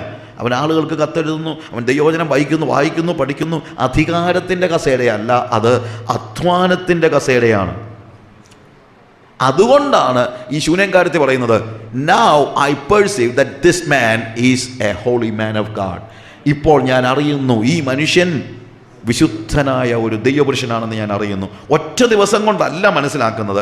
എലീശായുടെ ജീവിതത്തിൽ ഇവൾ ഇത്രേ കണ്ടുള്ളല്ലോ, പക്ഷേ ഇത്രയും ആകാൻ തന്നെ എലീശ ലളിതമായ ജീവിതം ജീവിക്കുന്നവനും, എലീശ മോഹങ്ങളില്ലാത്തവനും, എലീശ അധികാര മോഹങ്ങളില്ലാത്ത അല്ലെങ്കിൽ പണമോഹമില്ലാത്ത ഏത് രീതിയിലും മോഹങ്ങളിൽ നിന്ന് വിടുതൽ പ്രാപിച്ച സംതൃപ്തനായ ഒരു മനുഷ്യനാണ്. അവൻ പ്രാർത്ഥന മനുഷ്യനാണ്. അവൻ ദൈവവചനം സ്ഥിരമായി പഠിക്കുകയും അതുമായിട്ട് ഡീൽ ചെയ്യുന്ന, ദൈവത്തിൻ്റെ ശബ്ദം കേൾക്കുന്ന ഒരു ദൈവപുരുഷനാണ്. അവൻ റെസ്റ്റ് എടുക്കുന്നത് അടുത്ത പണിക്ക് വേണ്ടിയാണ്. അവൻ കട്ടിലല്ല എപ്പോഴും കിടക്കുന്നത്, കസേരയിലാണ് ഇരിക്കുന്നത്. അവനൊരു മേശയുണ്ട്. അവൻ്റെ ജീവിതം ട്രാൻസ്പെറൻ്റ് ആണ്. ആർക്കും അവൻ്റെ ജീവിതത്തിലെ ഏത് സ്ഥലങ്ങളിലേക്കും വ്യവസ്ഥകളിലേക്കും അവസ്ഥകളിലേക്കും കയറി ചെല്ലാൻ എപ്പോഴും കഴിയുന്ന രീതിയിൽ അവൻ ട്രാൻസ്പെറൻ്റ് ആണ്. Very good. പക്ഷേ ഇത് ഒരു ദിവസം കൊണ്ടല്ല. അവൻ്റെ ജീവിതത്തിൻ്റെ ആദ്യം മുതലുള്ള കാര്യങ്ങൾ നമ്മൾ പഠിച്ചാൽ അവിടെ എല്ലാം നമുക്ക് മനസ്സിലാക്കാൻ കഴിയുന്ന കാര്യം, ഇത് അനേക വർഷങ്ങളിലെ ഡിസിപ്ലിൻ്റെ ഭാഗമാണ്. ഒരു ദിവസം കൊണ്ട് ആർക്കും അങ്ങനെ ഹോളി മാൻ ഓഫ് ഗോഡ് എന്നും ഹോളി വുമൺ ഓഫ് ഗോഡ് എന്നും ഒന്ന് ജനങ്ങളുടെ മധ്യത്തിൽ നിന്ന് സാക്ഷ്യം പ്രാപിക്കാനൊന്നും പറ്റത്തില്ല. അസാമാന്യമായ ഡിസിപ്ലിൻ ആവശ്യമുണ്ട്. ഏലീശായെ പോലെ ഞാൻ ഒരു ദൈവപുരുഷനാണെന്ന് ആളുകളൊക്കെ പറയുന്ന കേൾക്കുന്ന എനിക്ക് സന്തോഷമാണ്. പക്ഷേ ഏലീശ ജീവിച്ചതുപോലെ ഒരു ജീവിതം ജീവിക്കാൻ നിങ്ങൾ തയ്യാറാണോ എന്ന് ആലോചിക്കണം. ഏലീശയുടെ ജീവിതത്തെക്കുറിച്ചുള്ള ഒരു പഠനമാണ് ഇനി നമ്മൾ പെട്ടെന്ന് നടത്താനായിട്ട് ഉദ്ദേശിക്കുന്നത്. ഈ ഏലീശ മാത്രമല്ല, ഏലിയാവിനെ കുറിച്ചും പറയുന്ന ഇതാണ്. 1 രാജാക്കന്മാരുടെ പുസ്തകം 17-ാം അധ്യായം 24-ാം വാക്യം വായിക്കുമ്പോൾ അവിടെ സരഫാത്തിലെ വിധവ പറയുന്നൊരു കാര്യമുണ്ട്. നീ ഒരു ദൈവപുരുഷനെന്ന് ഞാൻ അറിയുന്നെന്നാണ് പറയുന്നത്. അപ്പോൾ എലീശ മാത്രമല്ല ദൈവപുരുഷൻ, ഏലിയാവും ദൈവപുരുഷനാണ്. എലീശായെ കുറിച്ച് 2 രാജാക്കന്മാരുടെ പുസ്തകം നമ്മുടെ ഭാഗത്ത് അതിൻ്റെ 4-ാം അധ്യായത്തിൽ 9-ാം വാക്യത്തിൽ ശൂന്യംകാരത്തി സ്ത്രീയും പറയുകയാണ്, എലീശ വിശുദ്ധനായ ഒരു ദൈവപുരുഷൻ. എന്നാൽ ഈ ഏലിയാവും ഏലീശായും ഭയങ്കര വ്യത്യസ്തരാണ്. അതിനെക്കുറിച്ചാണ് നമ്മൾ ഇന്ന് രാത്രിയിൽ പഠിക്കാൻ ഉദ്ദേശിക്കുന്നത്. ഏലിയാവ് ആരാണ്, എലീശ ആരാണ്? It is totally different. അവരുടെ ലൈഫും അവരുടെ ഇടപെടലുകളും അവരുടെ പ്രത്യേകതകളും ശൈലികളും എല്ലാം ഭയങ്കര വ്യത്യാസമാണ്. ഈ 2 പേരെയും കുറിച്ച് പെട്ടെന്ന് ഞാൻ പറയാൻ കാര്യം എന്ന് വെച്ച് കഴിഞ്ഞാൽ, ദൈവം ഈ 2 കൂട്ടരോടും ഒരേപോലെ തന്നെ ഇടപെടുന്നുണ്ട്. നമ്മുടെ ജീവിതത്തിൽ നമ്മൾ ചിന്തിക്കുന്ന പോലെ എന്നെപ്പോലെ എല്ലാവരും ആയാലേ ദൈവം ഇടപെടത്തുള്ളെന്നുള്ള അഹങ്കാരമൊന്നും നമുക്ക് വേണ്ട. നമ്മളോട് ദൈവം ഇടപെടുന്നത് പോലെ തന്നെ നമ്മളിൽ നിന്ന് വ്യത്യസ്തരായ ആളുകളോടും ദൈവം ഇടപെടുന്നുണ്ട്. നമ്മുടെ ചിന്ത എല്ലാവരും നമ്മളെപ്പോലെ ആയാലേ ദൈവം ഇടപെടത്തുള്ളെന്നാണ്. എലീശായെക്കുറിച്ച് ഏലിയാവിനോട് ആദ്യം പറയുന്നത് ആരാന്നറിയാമോ? ആരാ? ദൈവം തന്നെയാണ്. ഏലിയാവിനോട് ഏലീശായെക്കുറിച്ച് ആദ്യം പറയുന്നത് ദൈവം തന്നെയാണ്. നമ്മൾ 19-ാം അധ്യായം 1 രാജാക്കന്മാരുടെ പുസ്തകം 19-ാം അധ്യായം വായിക്കുമ്പോൾ അവിടെ ഏലിയാവ് കർമ്മേലിൽ നിന്ന് ഓടിപ്പോയി, അല്ലെങ്കിൽ കർമ്മേലിൽ നിന്ന് മാറി ഒടുവിൽ ഹോറേബ് പർവ്വതത്തിൽ വെച്ച് ദൈവം അവനോട് സംസാരിക്കുമ്പോൾ അവൻ മരിക്കാനൊക്കെ ആഗ്രഹിച്ചെങ്കിലും ദൈവം വലിയ ശുശ്രൂഷ നൽകി അവനെ പറഞ്ഞു വിടുന്നുണ്ട്. സമയമുണ്ടെങ്കിൽ ഞാൻ അതിനെക്കുറിച്ച് പറയാം. പക്ഷേ അവിടെ അവൻ ചെയ്യേണ്ടതായ ശുശ്രൂഷകളെക്കുറിച്ച് പറയുമ്പോൾ 15-ാമത്തെ വാക്യം മുതൽ വായിക്കുമ്പോൾ, യഹോവ അവനോട് അരുളിച്ചെന്നാൽ, നീ പുറപ്പെട്ട് ദമ്മേശേക്കിൻ്റെ മരുഭൂമി വഴിയായി മടങ്ങിപ്പോക. നീ എത്തുമ്പോൾ ഹസായേലിനെ അരാമിന് രാജാവായിട്ട് അഭിഷേകം ചെയ്യുക. നിംഷിയുടെ മകനായ യേഹുവിനെ ഇസ്രായേലിന് രാജാവായിട്ട് അഭിഷേകം ചെയ്യണം. ആബേൽ മെഹോലായിൽ നിന്നുള്ള സാഫാത്തിൻ്റെ മകനായ എലീശയെ നിനക്ക് പകരം പ്രവാചകനായിട്ട് അഭിഷേകം ചെയ്യണം. 3 വ്യത്യസ്ത ഓഫീസസ് ഇവിടെ കാണുന്നത്. 3 വ്യത്യസ്തമായ ഓഫീസേഴ്സ്. ഇത് 3ഉം ദൈവമാണ് കൈകാര്യം ചെയ്യുന്ന പറയുന്നത്. ഇത് 3 പേരെയും അഭിഷേകം ചെയ്യുന്ന ആരാ? ദൈവം തന്നെയാണ്. അപ്പോൾ ഞാനിത് വായിച്ചപ്പോൾ എനിക്ക് ഒത്തിരി ഇതിനകത്തൊന്ന് പഠിക്കാനായിട്ട് പറ്റി. ഒന്ന്, നീ അരാമിലേക്ക് പോയിട്ട് അവിടെ ദമ്മശേക്കിൻ്റെ മരുഭൂമി വഴിയെ മടങ്ങിപ്പോവുക. അവിടെ എത്തുമ്പോൾ ഹസായേലിനെ അരാമിന് രാജാവായിട്ട് അഭിഷേകം ചെയ്യണം. സിറിയയുടെ രാജാവായിട്ട് നിംഷിയുടെ മകനായ ഹസായേലിനെ അഭിഷേകം ചെയ്യണം. സിറിയ എന്ന് പറഞ്ഞാൽ ഇസ്രായേലൊന്നും അല്ല. അത് ശരിക്കും പറഞ്ഞു കഴിഞ്ഞാൽ ആരാണ്? ഒരു സെക്യുലർ കൺട്രിയാണ്, അല്ലേ? പലപ്പോഴും ഇസ്രായേലിൻ്റെ വിരുദ്ധ ചേരിയിൽ നിൽക്കുന്നതായ രാജ്യമാണ് ഏത്? സിറിയ അല്ലെങ്കിൽ അരാം. ആ അരാമിലെ രാജാവിനെ പോലും അഭിഷേകം ചെയ്യുന്നത് ആരാ? ദൈവം പറഞ്ഞു വിടുക, നീ പോയി ഹസായേലിനെ അരാമിന് രാജാവായിട്ട് അഭിഷേകം ചെയ്യുക. പ്രിയമുള്ളവരെ, ലോകത്തിലെ സകല അധികാരങ്ങളും സകല രാജ്യങ്ങളും സകല രാജാക്കന്മാരും ആരെ ആക്കി വച്ചിരിക്കുന്നതാണെന്ന് നമ്മൾ മനസ്സിലാക്കണം. ദൈവമാക്കി വച്ചിരിക്കുന്നതാണ്. കമ്മ്യൂണിസ്റ്റ് മന്ത്രിസഭ ഉണ്ടാക്കിയാലും അതിൻ്റെ പ്രധാനമന്ത്രി ആരായിരിക്കണം, മുഖ്യമന്ത്രി ആരാക്കണം തീരുമാനിക്കുന്നത് ദൈവം തന്നെയാണ്. ചൈനയിലെ പ്രധാനമന്ത്രി ആരായിരിക്കണം തീരുമാനിക്കുന്നതും ആര് തന്നെയാണ്? It is God. റഷ്യയിലെ പ്രധാനമന്ത്രി ആരായിരിക്കണമെന്നും നേപ്പാളിലെ പ്രധാനമന്ത്രി ആരായിരിക്കണമെന്നും ഒക്കെ തീരുമാനിക്കുന്നത് ദൈവമാണ്. അതുകൊണ്ട് ഇതൊരു സെക്യുലർ വേൾഡിനെ കുറിച്ചുള്ള, സെക്യുലർ വേൾഡിൽ നടക്കുന്ന കാര്യങ്ങൾ പോലും തീരുമാനിക്കുന്നത് ആരാണെന്നാണ് നമ്മൾ പഠിക്കുന്നത്? It is God. അടുത്തത് ഇസ്രായേലിന് രാജാവായിട്ട്, അത് സെക്യുലർ കൺട്രി എന്ന് പറയാൻ പറ്റത്തില്ല. ഇറ്റ് ഈസ് ഗോഡ്ലി ആയിട്ടുള്ള കൺട്രിയാണ് അത്. അപ്പോൾ സെക്യുലർ വേൾഡ്, ഗോഡ്ലി കിങ്ഡം, അതാണ് രണ്ടാമത് കാണുന്നത്. അവിടെ യേഹുവിനെ രാജാവായിട്ട് അഭിഷേകം ചെയ്യണം. അതിനുശേഷം പറയുകയാണ്, നിനക്ക് പകരം പ്രവാചകനായിട്ട് ആരെ അഭിഷേകം ചെയ്യണം? എലീശായെ അഭിഷേകം ചെയ്യണം. അപ്പോൾ ഒരു സെക്യുലർ രാജാവിനെയും ഒരു ദൈവ സഭയുടെ അല്ലെങ്കിൽ ഇസ്രായേലിൻ്റെ രാജാവിനെയും ഒടുവിൽ ദൈവത്തെ പ്രതിനിധീകരിക്കുന്ന ഒരു പ്രവാചകനെയും, ഈ 3 ആളുകളെയും അഭിഷേകം ചെയ്യാൻ ദൈവം തന്നെ തീരുമാനിച്ചു എന്നുള്ളത് ശരി. എന്നാൽ ഇവരുടെ ഓഫീസിൻ്റെ ഒരു പ്രത്യേകത എന്താണെന്നറിയാമോ? അവിടെ എഴുതിയിരിക്കുന്നത് ഹസായേലിൻ്റെ വാളിന് തെറ്റിപ്പോകുന്നവനെ യേഹൂ കൊല്ലും, യേഹൂവിൻ്റെ വാളിന് തെറ്റിപ്പോകുന്നവനെ എലീശ കൊല്ലുമെന്ന്. ശ്രദ്ധിച്ചിട്ടുണ്ടോ ഈ വാക്യം? സെക്യുലർ വേൾഡിൽ ഒരു നീതിയുണ്ട്, ഒരു റൈച്ചിയസ്നെസ് ഉണ്ട്. നമ്മുടെ രാഷ്ട്രങ്ങളിൽ എന്തുണ്ട്? ഒരു റൈച്ചിയസ്നെസ്, ഒരു നീതി ഉണ്ട്. സെക്യുലർ വേൾഡിൽ ഒരു നീതിയുണ്ട്, ഇല്ലേ?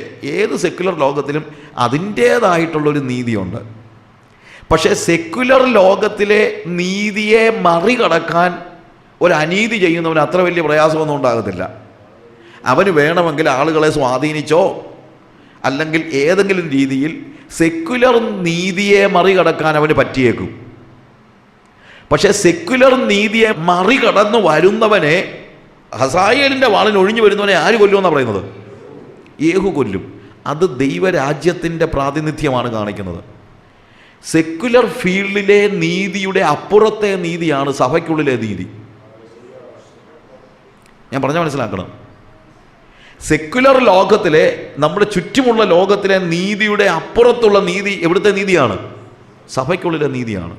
പക്ഷെ സഭയ്ക്കുള്ളിലും ചിലപ്പോഴൊക്കെ ഇതുപോലുള്ള പെട്ടുപഴിച്ചൊക്കെ പലപ്പോഴും അതിനകത്തുനിന്നും ആർക്കെങ്കിലുമൊക്കെ ചാടിപ്പോകാൻ പറ്റിയെന്നിരിക്കും. അവിടെ അടുത്തയാളാണ് പ്രവാചകൻ. ആ പ്രവാചകൻ ദൈവസഭയുടെ നീതി മാത്രമല്ല, അല്ലെങ്കിൽ നമ്മുടെ പ്രത്യക്ഷ സഭയുടെ നീതിയല്ല, അതിനുമപ്പുറത്ത് ദൈവത്തെ പ്രതിനിധാനം ചെയ്ത് ഇറങ്ങിച്ചെല്ലുന്നവനാണ്. അവനെ കളിപ്പിക്കാൻ ആർക്കും പറ്റത്തില്ല. ഞാൻ പറഞ്ഞ മനസ്സിലാക്കണം. സെക്യുലർ നീതിയെ മറികടന്ന് അനീതി ചെയ്യുന്ന ഒരുത്തിന് രക്ഷപ്പെടാൻ പറ്റിയേക്കും. സഭയുടെ നീതിയെയും കണ്ണുവെട്ടിച്ച് ഒരു പക്ഷേ പുറത്ത് കാണാൻ പറ്റിയേക്കും.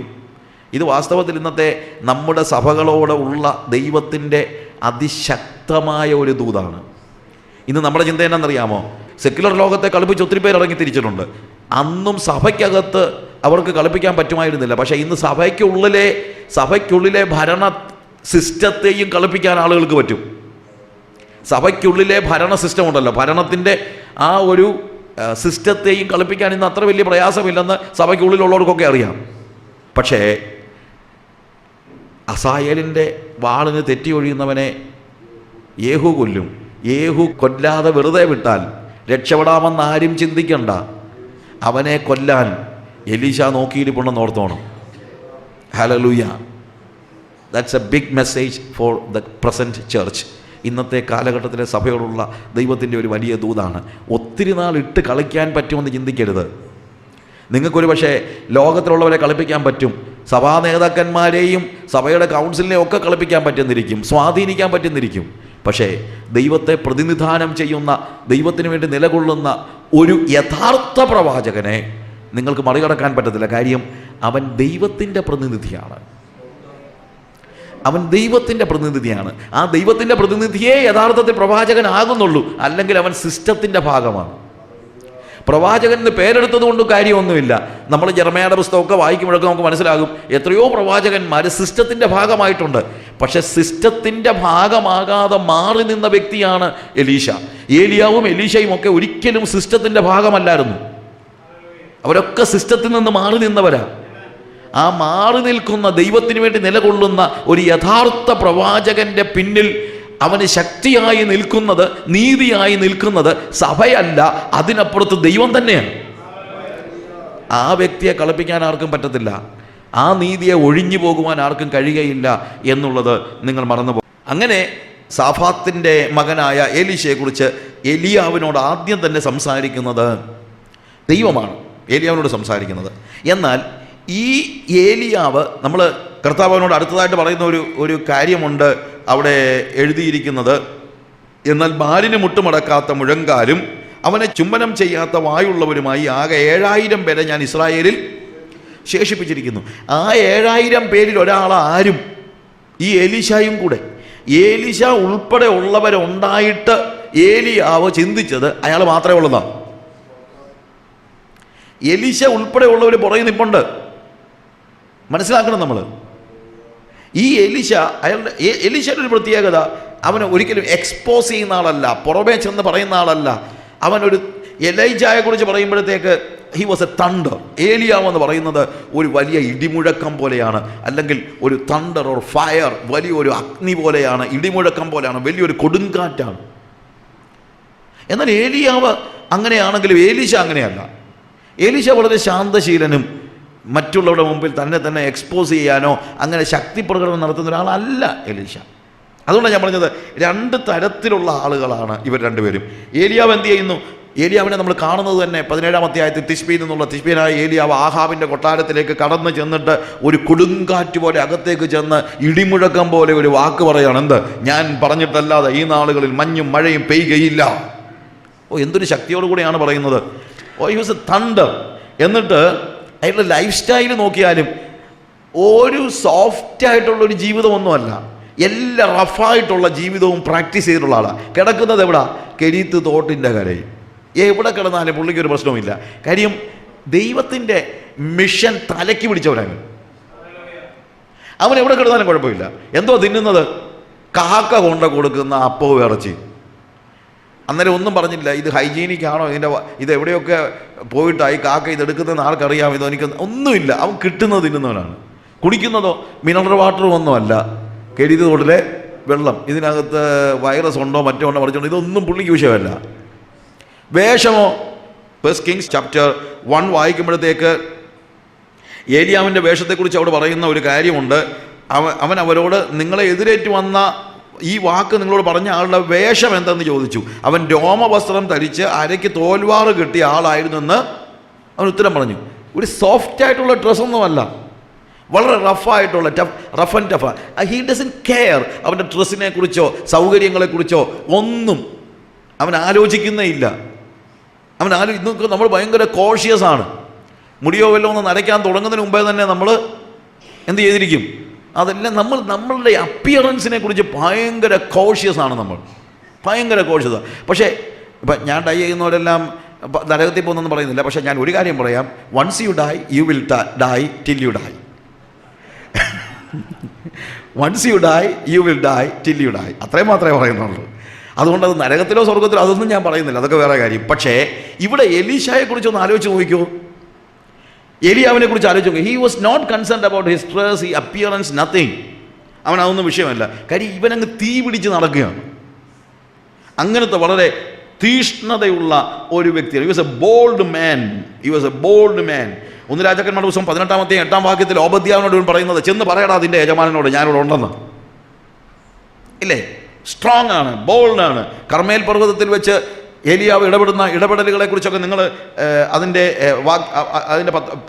18-ാമത്തെ അധ്യായം വായിക്കുമ്പോൾ 20 മുതലുള്ള വാക്യങ്ങൾ വായിക്കുമ്പോൾ നിങ്ങൾക്ക് അറിയാമല്ലോ. It was very bold. ഭയങ്കര ബോൾഡായിട്ടാണ് സംസാരിക്കുന്നത്. തീ കൊണ്ട് ഉത്തരമരുളുന്ന ദൈവം തന്നെ ദൈവം. ഇന്ന് നിങ്ങൾ തീരുമാനിക്കണം, 2 തോണിയിൽ കാൽ വയ്ക്കാൻ പാടില്ല. യഹോവയാണ് ദൈവമെങ്കിൽ അവനെ അനുസരിപ്പീൻ, അല്ല ബാലെങ്കിൽ അവനെ അനുസരിപ്പീൻ. ഇവിടെ ഇടയ്ക്കുള്ള മാർഗം വേണ്ട. ഭയങ്കര സ്ട്രോങ് ആണ്. എന്നിട്ട് അവിടെ നമ്മൾ കാണുന്നുണ്ട്, അതിൻ്റെ 38-ാം വാക്യം വായിക്കുമ്പോഴത്തേക്ക് സ്വർഗത്തിൽ നിന്ന് ദൈവം തീ ഇറക്കി. അവൻ്റെ പ്രാർത്ഥന കേട്ട് തീ ഇറങ്ങുകയാണ്. യഹോവയുടെ തീ 38-ാം വാക്യത്തിലാണ്. യഹോവയുടെ തീ ഇറങ്ങി. പിന്നെ ഏലിയാവിൻ്റെ തീയാണ്. ഏലിയാ പറഞ്ഞു, പിടിച്ചു കെട്ടണം അവന്മാരെ എല്ലാവരും കൂടെ വിളിച്ച് കിദ്രോൻ തോട്ടിൻ്റെ അരികെ കൊണ്ടുവന്ന് കൊന്ന്. He was such a man. അല്ലാതെ യാതൊരു കോംപ്രമൈസും ഇല്ലാത്ത മനുഷ്യൻ. 2 രാജാക്കന്മാരുടെ പുസ്തകം 1-ാം അധ്യായത്തിൻ്റെ 8 മുതലുള്ള വാക്യങ്ങൾ വായിക്കുമ്പോൾ നമുക്കറിയാം, അവിടെ രാജാവ് ഇവനെ പിടിക്കാനായിട്ട് ആളെ വിടുകയാണ്. 50 പേരെയൊക്കെ വിട്ടു. അവരോട് പറഞ്ഞു, ദൈവപുരുഷ ഇറങ്ങി വാ. ദൈവപുരുഷ ഇറങ്ങി വാ എന്ന് പറയുന്നത് ബഹുമാനത്തോടൊന്നും വിളിക്കുന്നൊന്നുമല്ല, കളിയാക്കി വിളിക്കുന്നതാണ്. നീ ദൈവപുരുഷനാണെന്നല്ലയോ പറയുന്നേ, ഇറങ്ങി വാടാ ഇവിടെ എന്നാ പറയുന്നത്. ഏലിയാവ് എന്താ പറയുന്നത്? ഞാൻ ദൈവപുരുഷനാണെങ്കിൽ ആകാശത്ത് നിന്ന് അഗ്നി ഇറക്കി നിന്നെ ദഹിപ്പിക്കട്ടെ. What happen? It literally happen. അങ്ങനെയുള്ള ഒരു മനുഷ്യൻ, എല്ലാ രീതിയിലും ബോൾഡായിട്ടുള്ള ഒരു മനുഷ്യൻ. അതിനുശേഷമാണ് വാസ്തവത്തിൽ നമ്മൾ വായിക്കുമ്പോഴത്തേക്ക് അവനെ ഓടിപ്പോകുന്ന ഒരു സ്റ്റേജാണ്. ഞാൻ പറഞ്ഞ ഏലിയാവിനെ ഒന്ന് പരിചയപ്പെടുത്താൻ വേണ്ടിയാണ് ഇത്രയും കാര്യങ്ങൾ പറഞ്ഞത്. അങ്ങനെയുള്ള മനുഷ്യൻ. ഇതിൻ്റെ നേരെ ഓപ്പോസിറ്റാണ് എലീശ. ഏലിയാവ് ഓടിപ്പോകുന്ന സംഭവമാണ് നമ്മൾ 19-ാം അധ്യായത്തിൽ കാണുന്നത്. ഞാൻ ഒരുത്തൻ മാത്രം ശേഷിച്ചിരിക്കുന്നു എന്ന് പറയുന്ന ഭാഗങ്ങളൊക്കെ നിങ്ങൾക്കറിയാമല്ലോ. ഞാൻ പെട്ടെന്ന് പോവുകയാണ്. എന്നാൽ അവിടെ ഒരു കാര്യം പറയാനാണ് ഞാൻ ഉദ്ദേശിക്കുന്നത്. ഏലിയാവിനോട് ദൈവം സംസാരിക്കുകയാണ്. അവിടെ എഴുതിയിരിക്കുന്ന ആ ഭാഗം മാത്രം, ഞാൻ മുമ്പേ പറഞ്ഞല്ലോ, അടയാളങ്ങളുടെ, നമ്മൾ ഇന്നലെ മോസസിൻ്റെ കാര്യം പറഞ്ഞപ്പോൾ അടയാളത്തിൻ്റെ കാര്യം പറഞ്ഞതുപോലെ ഇവിടെ ഒരു അടയാളത്തിൻ്റെ ഒരു സിംബലിൻ്റെ ഒരു ലാംഗ്വേജ് ഉണ്ട്, ഒരു സൈൻ ലാംഗ്വേജ് ഉണ്ട്. എന്താണെന്നറിയാമോ? കർത്താവ് അവനോട് ആവശ്യപ്പെടുകയാണ്, നീ എന്ത് ചെയ്യുക, എൻ്റെ സന്നിധിയിൽ നിൽക്കാനായിട്ട് ആവശ്യപ്പെടുകയാണ്. അവിടെ 11-ാം വാക്യത്തിൽ, നീ പുറത്തു വന്ന് പർവ്വതത്തിൽ യഹോവയുടെ മുമ്പാകെ നിൽക്ക എന്ന് അവൻ കൽപ്പിച്ചു. അപ്പോൾ ഇതാ യഹോവ കടന്നു പോകുന്നു. ശക്തിയുള്ള ഒരു കൊടുങ്കാറ്റ് യഹോവയുടെ മുൻപിൽ പർവ്വതങ്ങളെ കീറി പാറകളെ തകർത്തു. എന്നാൽ കാറ്റിൽ യഹോവ ഇല്ലായിരുന്നു. കാറ്റ് എന്ന വാക്ക് തന്നെ ഉണ്ടല്ലോ, റൂഹ എന്ന് പറയുമ്പോഴത്തേക്ക് ആത്മാവെന്ന് പറയുന്ന വാക്കിന് തുല്യമായ വാക്കാണ് ഇവിടെ. എന്നിട്ടും അവിടെ ആരില്ലായിരുന്നു? യഹോവ ഇല്ലായിരുന്നു. യഹോവ ഇല്ലായിരുന്നു എന്ന് പറയുന്നത് ശരിയല്ല. കാരണം യഹോവ അവന് മുമ്പായി കടന്നുപോയെന്നാണ് പറഞ്ഞിരിക്കുന്നത്. പക്ഷേ യഹോവയുടെ സാന്നിധ്യം കൊടുങ്കാറ്റിൽ ആർക്ക് അനുഭവിക്കാൻ കഴിഞ്ഞില്ല? ഏലിയാവിന് അനുഭവിക്കാൻ കഴിഞ്ഞില്ല. അതിനുശേഷം വലിയ ഭൂകമ്പം ഉണ്ടായി. ഭൂകമ്പത്തിൽ യഹോവയില്ലായിരുന്നു. ഭൂകമ്പത്തിന് ശേഷം തീ ഉണ്ടായി. അതിനുശേഷം സാവധാനത്തിൽ ഒരു മൃദുസ്വരം. കർത്താവ് പറയാണ്, ഞാൻ സംസാരിക്കുന്നത് തീയിലൂടെയും ഭൂകമ്പത്തിലൂടെയും. ഏലിയാവിൻ്റെ ചിന്ത ദൈവം സംസാരിക്കുന്നത് എന്താ? കൊടുങ്കാറ്റിലും തീയിലും അല്ലെങ്കിൽ ഭൂകമ്പത്തിലും തീയിലുമൊക്കെയാണ് യഹോവ സംസാരിക്കുന്നതെന്നാണ്, അങ്ങനെ സംസാരിക്കൂ എന്നാണ് ഏലിയാവിൻ്റെ ചിന്ത. പക്ഷേ കർത്താവ് പറയാണ്, ഞാൻ ആ ഭാഷയിൽ നിന്നോട് സംസാരിച്ചിട്ടുണ്ട്, പക്ഷേ ഇനി ഞാൻ മറ്റൊരു വ്യക്തിയെ തിരഞ്ഞെടുക്കുകയാണ്. അവന് എന്താ ചെയ്യുന്നത്? അവൻ്റെ പ്രത്യേകത, he's a soft man. He's a soft man. അപ്പോൾ ദൈവം രണ്ട് കാര്യങ്ങളും ചെയ്യുന്നുണ്ട്. ഏലിയാവിലൂടെ ദൈവം സംസാരിച്ചപ്പോൾ വലിയ ഭൂകമ്പവും തീയും അഗ്നിയും ഒക്കെ ആയിരുന്നു. പക്ഷേ എലീശയുടെ അങ്ങനല്ല. സാന്ത്വനത്തിൻ്റെ ഒരു സോഫ്റ്റ് വോയിസ് ആണ്, ഒരു സോഫ്റ്റ് വോയിസ്. അവിടെ എ സ്റ്റിൽ സ്മോൾ വോയിസ്. ദൈവത്തിൻ്റെ ഒരു പുതിയ വഴി എന്ന നിലയിലാണ്, ഒരു പുതിയ വഴി. ദൈവം സംസാരിക്കുന്നത് പലർക്കും പല രീതിയിലാണ് ഫീൽ ചെയ്യുന്നത്. പുറപ്പാട് പുസ്തകം 19-ാം അധ്യായം നമ്മൾ വായിക്കുമ്പോഴത്തേക്ക് അവിടെ കർത്താവ് സീനായിയുടെ മലയിൽ നിന്ന് സംസാരിക്കുമ്പോൾ വലിയ ഇടിമുഴക്കവും വലിയ കാര്യങ്ങളൊക്കെയാണ് 16-ാം വാക്യത്തിൽ നമ്മളത് കാണുന്നത്. പക്ഷേ 20-ാമത്തെ വാക്യത്തിൽ ജനങ്ങളെല്ലാം പേടിച്ചു പോയി. പക്ഷേ മോശ എന്ത് ചെയ്തു? ദൈവത്തിൻ്റെ സന്നിധിയിലേക്ക് കയറി ചെല്ലുന്നു. 19-ാം അധ്യായത്തിൻ്റെ 20-ാം അധ്യായത്തിൻ്റെ 18-ാം വാക്യത്തിൽ ജനങ്ങൾ പറയുക, ഞങ്ങളോട് ഇനി നീ സംസാരിക്കണ്ട, മോശയോടങ്ങ് സംസാരിച്ചാൽ മതി, ഞങ്ങൾക്കിത് താങ്ങാനുള്ള ശക്തി ഇല്ല. അപ്പോൾ കർത്താവിൻ്റെ ശബ്ദം ഇടിമുഴക്കം പോലെയാണ് ഒരാൾക്ക് തോന്നുന്നത്. യെസ്, അത് ഇടിമുഴക്കമാണെന്ന് ചോദിച്ചാൽ അതെ. പക്ഷേ മോശ അഭിമുഖമായി ഒരു സ്നേഹിതനോടെന്നതുപോലെ ദൈവത്തോട് സംസാരിക്കുന്നു. ഇത് രണ്ടും ഒരുപോലെ നമ്മൾ മനസ്സിലാക്കണം.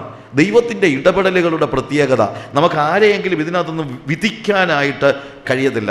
പക്ഷേ ഇവിടെ ഇപ്പോൾ ഏലിയാവിനെ പോലെ ഒരു വ്യക്തിയുടെ കയ്യിൽ നിന്ന് ശുശ്രൂഷ ദൈവം ആരുടെ കയ്യിലേക്കാണ് കൊടുക്കുന്നത്? എലീശയുടെ കയ്യിലേക്കാണ്. ഭയങ്കര കോൺട്രാസ്റ്റാണ്, വലിയൊരു കോൺട്രാസ്റ്റാണ് നമ്മൾ കാണുന്നത്. ഈ കോൺട്രാസ്റ്റ് അല്ലെങ്കിൽ ഈ വ്യത്യസ്തത നമുക്ക് മനസ്സിലാക്കുമ്പോഴാണ് ഈ രണ്ട് പേരിലും ദൈവം എങ്ങനെ ഇടപെട്ടു നമ്മൾ എലീശായുടെ കോളിനെ കുറിച്ച് നമ്മൾ ആലോചിക്കുക. എലീശായെ ദൈവം വിളിക്കുന്ന ഭാഗം നമ്മൾ 1 രാജാക്കന്മാരുടെ പുസ്തകം 19-ാം അധ്യായത്തിൻ്റെ 19-ാം വാക്യത്തിൽ നമ്മൾ കാണുന്നു. അങ്ങനെ അവൻ അവിടെ നിന്ന് പുറപ്പെട്ട് സാഫാത്തിൻ്റെ മകനായ എലീശയെ കണ്ടെത്തി. അവൻ 12 പേർ കാള പൂട്ടി ഒഴിവിച്ചു കൊണ്ടിരുന്നു. 12-ാമത്തേതിനോടുകൂടെ താൻ തന്നെ ആയിരുന്നു. ഏലിയാവ് അവൻ്റെ അരികെ ചെന്ന് തൻ്റെ പുതപ്പ് അവൻ്റെ മേലിട്ടു. അവൻ കാളയെ വിട്ട് ഏലിയാവിൻ്റെ പിന്നാലെ ഓടി. ഞാൻ എൻ്റെ അപ്പനെയും അമ്മയെയും ചുംബിച്ചു കൊള്ളട്ടെ, അതിന് ശേഷം ഞാൻ നിൻ്റെ പിന്നാലെ വരാമെന്ന് പറഞ്ഞു. അതിനവൻ പോയി വരിക, എന്നാൽ ഞാൻ നിനക്ക് എന്ത് ചെയ്തിരിക്കുന്നുവെന്ന് ഓർക്ക എന്ന് പറഞ്ഞു. അങ്ങനെ അവനെ വിട്ട് ചെന്ന് ഒരു കാളയെ പിടിച്ച് അറുത്ത് കാളയുടെ മരക്കോപ്പ് കൊണ്ട് മാംസം പാകം ചെയ്ത് ജനത്തിന് കൊടുത്തു. അവർ തിന്നു. പിന്നെ അവൻ എഴുന്നേറ്റു ഏലിയാവിൻ്റെ പിന്നാലെ ചെന്ന് അവന് ശുശ്രൂഷകനായി തീർന്നു. ഇതാണ് ഏലിയാവിൻ്റെ കോൾ എന്ന് നമ്മൾ മനസ്സിലാക്കാൻ പറ്റുന്നത്.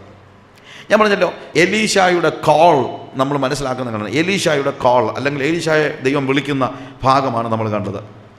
എലീശ ഒരു ഗ്രാമീണ യുവാവാണ്.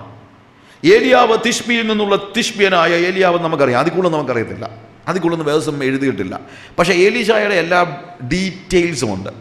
ഒരു കാര്യം മനസ്സിലാക്കണം, എലീശ സമ്പന്നനായ ഒരു യുവാവായിരുന്നു. അവിടെ എഴുതിയിരിക്കുന്നത് 12 കാളയെ പൂട്ടിക്കൊണ്ടിരുന്ന ഒരു വലിയ നിലത്തിൻ്റെ ഉടമ. 12 കാള എന്ന് പറയുമ്പോൾ 12 കാളയെ ഒരു ദിവസം പൂട്ടുന്നതല്ല, ഒരു സീസണിലേക്ക് 12 കാളയെ പൂട്ടേണ്ട അത്രയും വിശാലമായ പാടശേഖരത്തിൻ്റെ ഉടമയായിരുന്നു എലീഷ. ഒരു സീസണിലേക്ക്. ഞാൻ നെൽകൃഷി, ഞങ്ങളുടെ കുടുംബം നമുക്കറിയാമല്ലോ, നെൽകൃഷി ചെയ്യുന്നവർക്കറിയാം.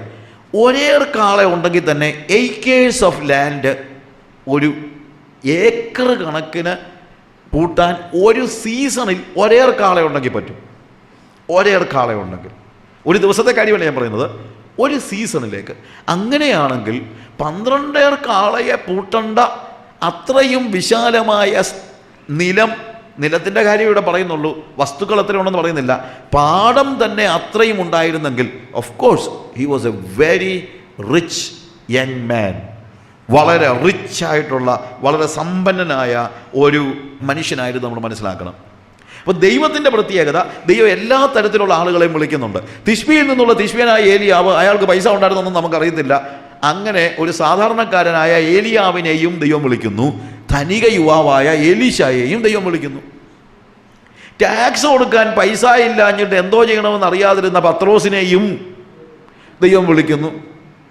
എന്നാൽ ജനിച്ചപ്പോൾ തന്നെ റോമാ പൗരത്വം കൈവശമാക്കത്തക്ക രീതിയിൽ ധനം സ്വന്തമായി ഉണ്ടായിരുന്ന, പാരമ്പര്യമായി ധനികനായിരുന്ന പൗലോസിനെയും ദൈവം വിളിക്കുന്നു.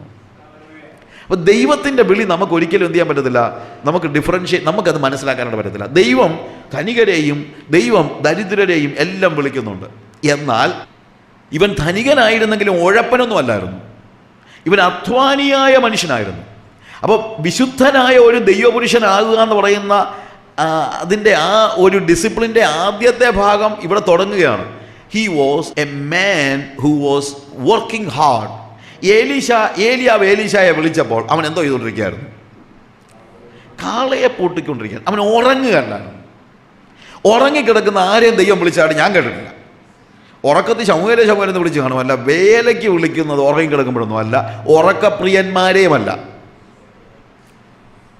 ദൈവം ആരെ വിളിക്കുന്നതും അവരെന്തെങ്കിലുമൊക്കെ കാര്യം ചെയ്തുകൊണ്ടിരിക്കുമ്പോഴാണ്. നമ്മൾ ഈ വേദപുസ്തകത്തിൻ്റെ വാക്കുകൾ നമുക്കിഷ്ടമില്ലാതെ, അല്ലെങ്കിൽ ദൈവികമല്ലാത്ത നിലയിൽ വ്യാഖ്യാനിക്കുന്നതിൽ ഒരു വ്യാഖ്യാനം, ആകാശത്തിലെ പറവകളെ നോക്കുവിൻ, അവർ വിതയ്ക്കുന്നില്ല, കൊയ്യുന്നില്ല, കളപ്പുരയിൽ കൂട്ടിവെക്കുന്നുമില്ല, പ്രിയമുള്ളവരെ അവർ അധ്വാനിക്കുന്നില്ല, എന്നാലും അവർക്ക് ദൈവം കൊടുക്കുന്നു. അവർ അധ്വാനിക്കുന്നില്ലെന്ന് അവിടെ പറഞ്ഞിട്ടില്ല. ആകാശത്തിലെ പറവകൾ അധ്വാനിക്കുന്നില്ലെന്നല്ല അവിടെ പറയുന്നത്, ആകാശത്തിലെ പറവകൾ കൂട്ടിവെക്കുന്നില്ല എന്നാണ് പറയുന്നത്. ഞാൻ പറഞ്ഞു മനസ്സിലാക്കണം. ആകാശത്തിലെ പറവകൾ അധ്വാനിക്കാതൊന്നും ഇരിക്കുന്നില്ല. നിങ്ങൾ ആരെങ്കിലും രാവിലെ 9:30 ആകുമ്പോൾ 10 മണിയാകുമ്പോൾ ഏതെങ്കിലും മരത്തിൻ്റെ കമ്പെ പിടിച്ച് തൂങ്ങിക്കിടന്ന് ഉറങ്ങുന്ന ഏതെങ്കിലും കിളിയെ കണ്ടിട്ടുണ്ടോ? അത് നേരം വെളുക്കുന്നതിന് മുമ്പേ തന്നെ വളരെ അലേർട്ടാണ്. നമ്മൾ ഉണരുന്നതിന് മുമ്പേ തന്നെ ഈ കിളികൾ ഉണർന്ന് അതിൻ്റെ പണി ചെയ്യുകയാണ്. ഞാൻ പറഞ്ഞ മനസ്സിലാക്കണം. നമ്മൾ കൂട്ടിവെക്കുന്നതിനകത്ത്, ആങ്ഷ്യസ് ആകുന്നതിനകത്ത്, അതാണ് ഇതിൻ്റെ പ്രത്യേകത പറയുന്നത്. അത് പറവകൾ ഒരിക്കലും നാളെ എനിക്ക് എന്ത് കാണുമെന്ന് വെച്ച് ആകുലപ്പെടുന്നില്ല. അതാണ് കർത്താവ് പറഞ്ഞ വാക്കിൻ്റെ എംഫസിസ്. ആ എംഫസിസ് മനസ്സിലാക്കുന്നതിന് പകരം ആകാശത്തിലെ പറവകളൊന്നും ചെയ്യുന്നില്ല, അത് വെറുതെ ഇരിക്കുക, കർത്താവ് അതിന് കൊണ്ട കൊടുക്കുന്നു. അങ്ങനെയൊന്നും കൊണ്ട കൊടുക്കത്തില്ല. ഏത് കിളിക്കാണ് മരത്തെ കർത്താവ് കൊണ്ട കൊടുക്കുന്നത്? അത് അധ്വാനിച്ചാലേ പറ്റുള്ളൂ. അപ്പോൾ അധ്വാനിക്കാതിരിക്കാനുള്ള ഒരു ഉദാഹരണമല്ല പറവകളുടെ ഉദാഹരണം എന്ന് നിങ്ങൾ മനസ്സിലാക്കണം. അത് ആകുലപ്പെടുന്നില്ല എന്ന് മാത്രമേ ഉള്ളൂ, അത് അധ്വാനിക്കുന്നതാണ്. ദൈവം ഒരിക്കലും മടിയന്മാരെ വിളിക്കുന്നില്ല. ദൈവം തൻ്റെ ശിഷ്യന്മാരെ വിളിക്കുമ്പോഴൊക്കെ ഒന്ന് ആലോചിച്ച് നോക്കിയേ, അവരെല്ലാവരും പണിയെടുക്കുകയായിരുന്നു. മത്തായിയുടെ സുവിശേഷം 4-ാം അധ്യായം വായിക്കുമ്പോൾ നമ്മളവിടെ തൻ്റെ ശിഷ്യന്മാരെ വിളിക്കുന്ന ഭാഗങ്ങൾ നമ്മൾ കാണുന്നുണ്ട്. പത്രോസിനെയും അന്ത്രയോസിനെയും വിളിക്കുന്നു, യാക്കോബിനെയും യോഹന്നാനെയും വിളിക്കുന്നു. അവരെല്ലാവരും എന്ത് ചെയ്തുകൊണ്ടിരിക്കുകയായിരുന്നു? മീൻ പിടിച്ചുകൊണ്ടിരിക്കുകയായിരുന്നു. അവരുടെ പണിസ്ഥലത്തു നിന്നാണ് പിടിക്കുന്നത്. 9-ാം അധ്യായത്തിൽ ലേവിയെ വിളിക്കുന്നത്, അവൻ്റെ ചുങ്കക്കാരനെ വിളിക്കുന്നത് അവൻ്റെ പണിസ്ഥലത്ത് നിന്നാണ് വിളിക്കുന്നത്. പൗലോസിനെ വിളിക്കുന്നത് അവൻ്റെ സീലിൽ, അവൻ ഇഗ്നറൻ്റ് ആയിരുന്നു, അതുകൊണ്ട് അവൻ ചെയ്ത കാര്യം ശരിയായിരിക്കത്തില്ല, പക്ഷേ എന്നാലും അവൻ്റെ സീലിൽ അവന് ബോധ്യമുള്ള കാര്യത്തിന് വേണ്ടി അത്യധ്വാനം ചെയ്ത് ദൈവനിഷേധികളായ ആളുകളെ ഭൂമുഖത്ത് നിന്ന് ഛേദിച്ച് കളയണമെന്നുള്ള മോഹത്തോടു കൂടെ ദമസ്കോസിൻ്റെ റോഡിലൂടെ പോയിക്കൊണ്ടിരിക്കുന്ന സമയത്താണ് when he was working hard God was calling him. ദൈവം എപ്പോഴും ചെയ്യുന്ന കാര്യം ഇതാണ്. അത് പുതിയ നിയമത്തിലും പഴയ നിയമത്തിലും എല്ലാം അധ്വാനിക്കുന്നവരെയാണ് ദൈവം വിളിക്കുന്നത്, അല്ല മടിയന്മാരെ അല്ല, ഉറങ്ങിക്കിടക്കുന്നവനെ അല്ല. പഴയ നിയമത്തിൽ മോശയെ വിളിക്കുന്ന എപ്പോഴാണ്? അവൻ്റെ അമ്മായപ്പനായ യെത്രോമിൻ്റെ ആടുകളെ മേയിച്ചുകൊണ്ടിരുന്നപ്പോഴാണ്. ഗിദെയോനെ വിളിക്കുന്നത് അവൻ മുന്തിരിച്ചക്കിനരികെ നിന്നുകൊണ്ട് ഗോതമ്പ് മെതിക്കുന്ന സമയത്താണ്. He was working hard. ദാവീദിനെ വിളിക്കുന്ന അവൻ്റെ പിതാവിൻ്റെ ആടുകളെ മേയിച്ചുകൊണ്ടിരിക്കുന്നതായ സമയത്താണ്. ആമോസിനെ വിളിക്കുന്നത് he was tending his own sheep. അവിടെ പറയുന്ന ഒരു ഭാഗം ആമോസ് അവനെക്കുറിച്ച് തന്നെ പറയാണ്, ഞാൻ ഇടയനും കാട്ടത്തിപ്പഴം പെറുക്കുന്നവനുമാണെന്ന് പറയുമ്പോൾ നമ്മൾ ചിന്തിക്കും ആമോസ് ഒരു ജോലിയൊന്നും ഇല്ലാതെ പാവം ആ 2 ആടിനെയൊക്കെ മേയിച്ചുകൊണ്ട് പിന്നെ തിന്നാനൊന്നും ഇല്ലാത്തതിന് കാട്ടത്തിയുടെ പഴവും പെറുക്കി നടന്ന ഒരു പാവൻ ചെറുക്കൻ എന്നാണ് നമ്മൾ ചിന്തിക്കുന്നത്. പക്ഷെ അങ്ങനെയല്ല, അത് വളരെ ഡിഫറൻ്റ് അവിടെ പറയുന്നത്. അവിടെ മെസ്സിയാവ് അവനോട് വന്ന് പറയുന്ന കാര്യം എന്നറിയാം, എടോ ദർശക, ഇവിടെ വന്ന് പ്രവചിക്കരുത്, നിൻ്റെ നാട്ടിൽ പോയി പ്രവചിച്ചോളാം. കാര്യം ഇസ്രായേൽക്കാരനല്ല ആമോസ്. ആമോസ് യഹൂദ്യ നാട്ടിലെ ആളാണ്, തെക്കേ നാട്ടിലെ ആളാണ് ആമോസ്. പ്രവചിക്കുന്നത് വടക്കേ നാട്ടിലാണ്, വടക്കേ രാജ്യത്താണ്, അല്ലെങ്കിൽ ഇസ്രായേലിലാണ്. അപ്പോൾ ആമോസിനോട് അമസ്യാവ് വന്നിട്ട് പറയാണ്, നിനക്ക് വല്ലതും തിന്നണമെങ്കിൽ എടോ ദർശക, നിൻ്റെ നാട്ടിൽ പോയി പ്രവചിച്ച് അഹോ വൃത്തി കഴിച്ചുകൊള്ളുക. വല്ലതും തിന്നണമെങ്കിൽ അവിടെ കാണാൻ പോയി പ്രവചിക്കടാ, ഇവിടെ വന്ന് പ്രവചിച്ചേക്കരുത്. അവൻ, നമ്മൾ പറയില്ല, വയറ്റിപ്പഴപ്പിന് വന്നിരിക്കുക അവൻ. അങ്ങനെ വയറ്റിപ്പഴപ്പിന് ഇവിടെ വന്നു എന്ന് പറഞ്ഞപ്പോൾ അമസ്യാവിനോട് ആമോസ് പറയുന്നൊരു കാര്യമുണ്ട്. അവിടെ പറഞ്ഞിരിക്കുന്നത്, നീ ഉദ്ദേശിക്കുന്നത് പോലെ വയറ്റിപ്പഴപ്പിന് വന്നതല്ല ഞാൻ. You know who I am. ഞാൻ ആരാണെന്ന് നിനക്കറിയാമോ? I am a dresser of the sycamore tree. എന്നു ചോദിച്ച് അവിടെ പറഞ്ഞിരിക്കുന്നത്, ഞാൻ അത്തിവൃക്ഷത്തിൻ്റെ ട്രസറാണെന്നാണ് പറയുന്നത്. ട്രസർ എന്നവിടെ ഉപയോഗിക്കുന്നത് ട്രീറ്റ്മെൻറ്റ് ചെയ്യുന്ന, ശരിക്കും പറഞ്ഞു കഴിഞ്ഞാൽ ആ കാലയളവിൽ ഒരു ഹോർമോൺ ട്രീറ്റ്മെൻറ്റ് പോലെ, ഒരു അക്യുപങ്ക്ചർ ട്രീറ്റ്മെൻറ്റ് പോലെയുള്ള ട്രീറ്റ്മെൻറ്റ്, അത് അഗ്രികൾച്ചറൽ യൂണിവേഴ്സിറ്റി പോയി പഠിക്കേണ്ട ആളാണ്. അങ്ങനെ ഒരു ടെക്നിക്കൽ അല്ലെങ്കിൽ ഒരു പ്രൊഫഷണൽ ഡിഗ്രി കയ്യിലുള്ള ആളാണെന്നാണ് ഞാൻ പറയുന്നത്. ഇന്നത്തെ കാര്യത്തിൽ പറഞ്ഞു കഴിഞ്ഞാൽ ഞാൻ ബയോടെക്നോളജിയിൽ സ്പെഷ്യൽ എഡ്യൂക്കേഷൻ പ്രാപിച്ചിട്ടുള്ള ആളാണ് എന്ന് പറയുന്നതിന് തുല്യമാണ്. കാര്യം അന്ന് അത്തിവൃക്ഷത്തിൻ്റെ, കാട്ടത്തിവൃക്ഷമല്ല ഇവിടെ പറയുന്നത്, അത്തിപ്പഴത്തിന് കൂടുതൽ ഇത് എന്താണ് വലിപ്പവും ടേസ്റ്റും ഉണ്ടാകാൻ കൊടുക്കുന്ന ഒരു സ്പെഷ്യൽ അക്യൂട്ട് ട്രീറ്റ്മെൻറ്റിൻ്റെ ടെക്നോളജി കൈവശമുള്ള വ്യക്തിയായിരുന്നു ഞാൻ. അല്ലാതെ തൊഴിലില്ലാഞ്ഞ് ഇങ്ങോട്ട് വന്നതല്ലടാ മോനെ എന്നാണ് പറയുന്നത്. എനിക്ക് എൻ്റെ നാട്ടിൽ തൊഴിൽ ചെയ്ത് ഞാൻ ജീവിക്കുകയായിരുന്നു. And I was tending a flock. അവിടെ ഉപയോഗിച്ചിരിക്കുന്ന ഫ്ലോക്ക് എന്ന് പറയുന്ന വാക്ക് വലിയ ഒരു ആട്ടിൻകൂട്ടത്തിൻ്റെ ഉടയവനായിരുന്നു ഞാനെന്നാണ് പറയുന്നത്. നോക്കണം, നമ്മൾ പറയുന്ന അർത്ഥം എന്താ? പാവം പിടിച്ച ആമോസ് കാട്ടത്തിൽ പഴവും പെറുക്കി നടന്ന സമയത്ത് കർത്താവ് അവനെ വിളിച്ചു, അവനത് വിട്ടേച്ച് പോന്നു. അങ്ങനെ പാവം പിടിച്ച ആമോസ് കാട്ടത്തിപ്പഴം പെറുക്കിക്കൊണ്ട് നടന്നപ്പോഴെന്നല്ല അവിടുത്തെ അർത്ഥം. എന്താണ്? അവന് ജീവിക്കാൻ എല്ലാ മാർഗങ്ങളും ഉണ്ടായിരിക്കെ, അവന് ഒരു പ്രൊഫഷണൽ ഡിഗ്രി, ബയോടെക്നോളജിയിൽ ഒരു ഡിഗ്രി കയ്യിലുണ്ടായിരിക്കെ, എവിടെയും ഒരു ജോലിക്കുള്ള പോസിബിലിറ്റി ഉണ്ടായിരിക്കെ, അതിനെയെല്ലാം നിഷേധിച്ച് ഉപേക്ഷിച്ച് ദൈവശബ്ദം കേട്ട് ഈ ജനങ്ങളോടുള്ള സഹാനുഭൂതിയിൽ വടക്കേ രാജ്യത്തിലേക്ക് പോയതാവൻ. ഞാൻ പറഞ്ഞ മനസ്സിലാക്കണം. പക്ഷെ ഇവിടെ ഞാൻ പറഞ്ഞ കാര്യം ഇതാണ്, ആമോസിനെ ദൈവം വിളിച്ചത് ഒരു വിവരവും ഇല്ലായിരുന്ന സമയത്തോ അല്ലെങ്കിൽ യാതൊന്നിനെക്കുറിച്ചും ബോധമില്ലാത്തവനായി അങ്ങോട്ടും ഇങ്ങോട്ടും പട്ട് കളിച്ച് നടന്നപ്പോഴൊന്നും അല്ല. He was a professional man. He was a professional മാൻ.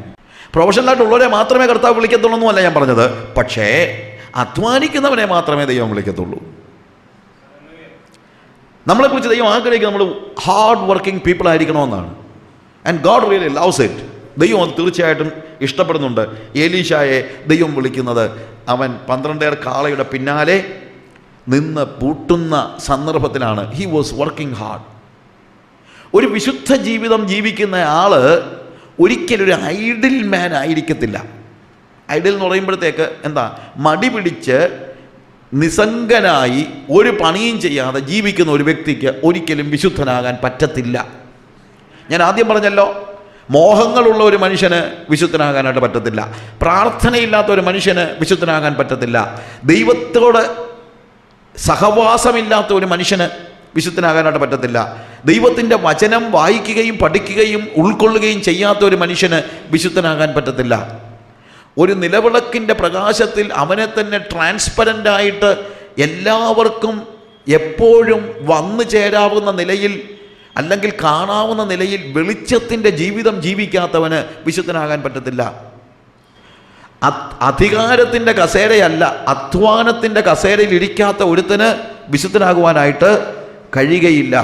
അതുപോലെ തന്നെ ഇവിടെ നമ്മൾ കാണുകയാണ്, ഇവിടെയും അതേ കാര്യമാണ്. ഐഡിലായിരിക്കുന്ന ഒരു വ്യക്തിക്ക് വിശുദ്ധനാകാനായിട്ട് കഴിയത്തില്ല. ഐഡിൽനെസ്സിനെ കുറിച്ച് പറയുമ്പോൾ an idle mind is the workplace of Satan. സാത്താൻ്റെ പ്രവർത്തന സ്ഥലമാണ് ഐഡിൽ മൈൻഡ്. ഐഡിൽ മൈൻഡ് എന്ന് പറയുന്നത് മനസ്സിലാകുന്നുള്ളൂ. എന്താണ്? ഒരു പണി ചെയ്യാത്ത, എന്താ പറയണ്ടേ, അലസ മനസ്സ്, അലസത എന്ന് പറയുന്നത്. ആ അലസമായ മനസ്സോടെ യാതൊന്നും ചെയ്യാതിരിക്കുന്ന അലസമായ ഒരു മനസ്സിലാണ് എപ്പോഴും പിശാച് പ്രവർത്തിക്കുന്നത്.